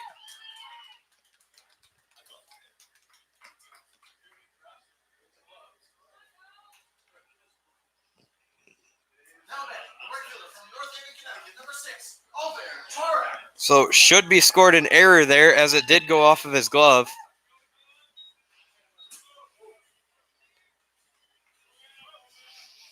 So that's going to bring up Torres now with a man on second and no outs here in the bottom of the 9th. That pitch is up and in near the dome, 1-0.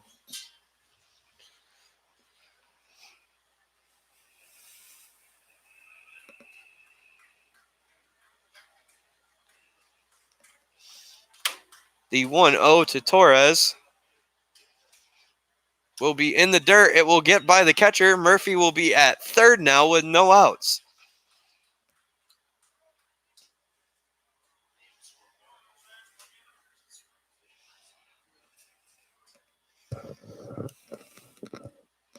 So 2 balls, no strikes, no outs to Torres here with a run 90 feet away from scoring in Alan Murphy.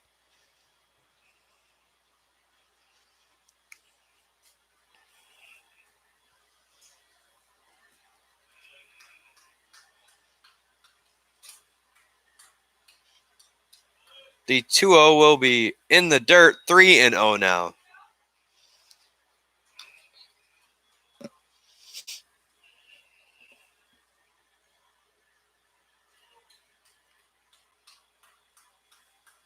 That ball is swung on, hit hard foul into the bullpen. It'll be 3-1 now.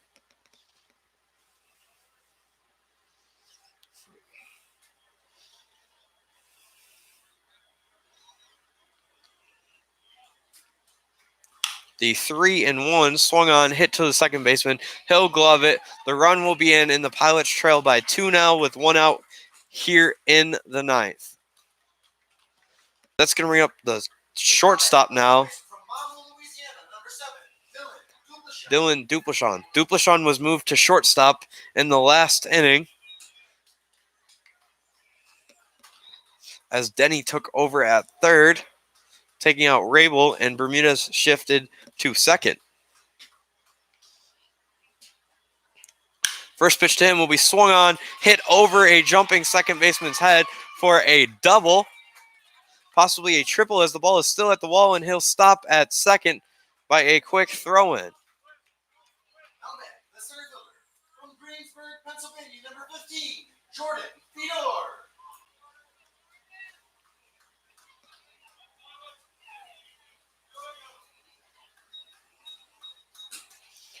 So Fedor will step up to the plate now with 1 out, representing the tying run as he is at the plate.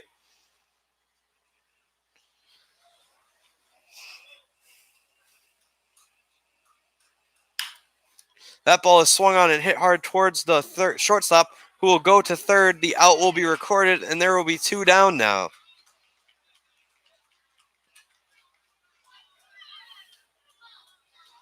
Now batting the catcher from Hamburg, New York, number 13, Ty Saida. That's going to bring up the catcher, number 13, Ty Saida.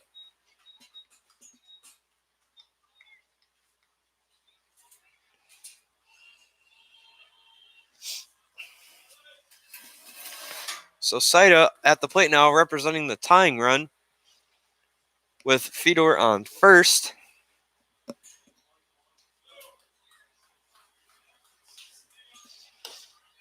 And that pitch will miss low. It'll be 1-0.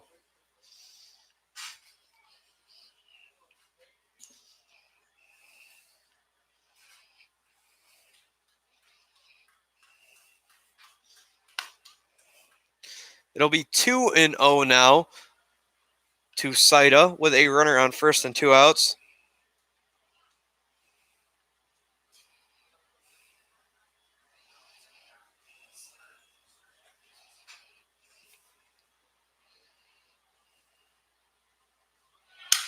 That ball is swung on and hit towards the first baseman. He will throw to the pitcher covering, and the game will be over. The Pilots lose 5-3, and will look to bounce back tomorrow against Geneva at Geneva. I am Tim Watson. Thank you for tuning in with me tonight and my special guest, Ryan Mueller. Everybody have a great night and be safe.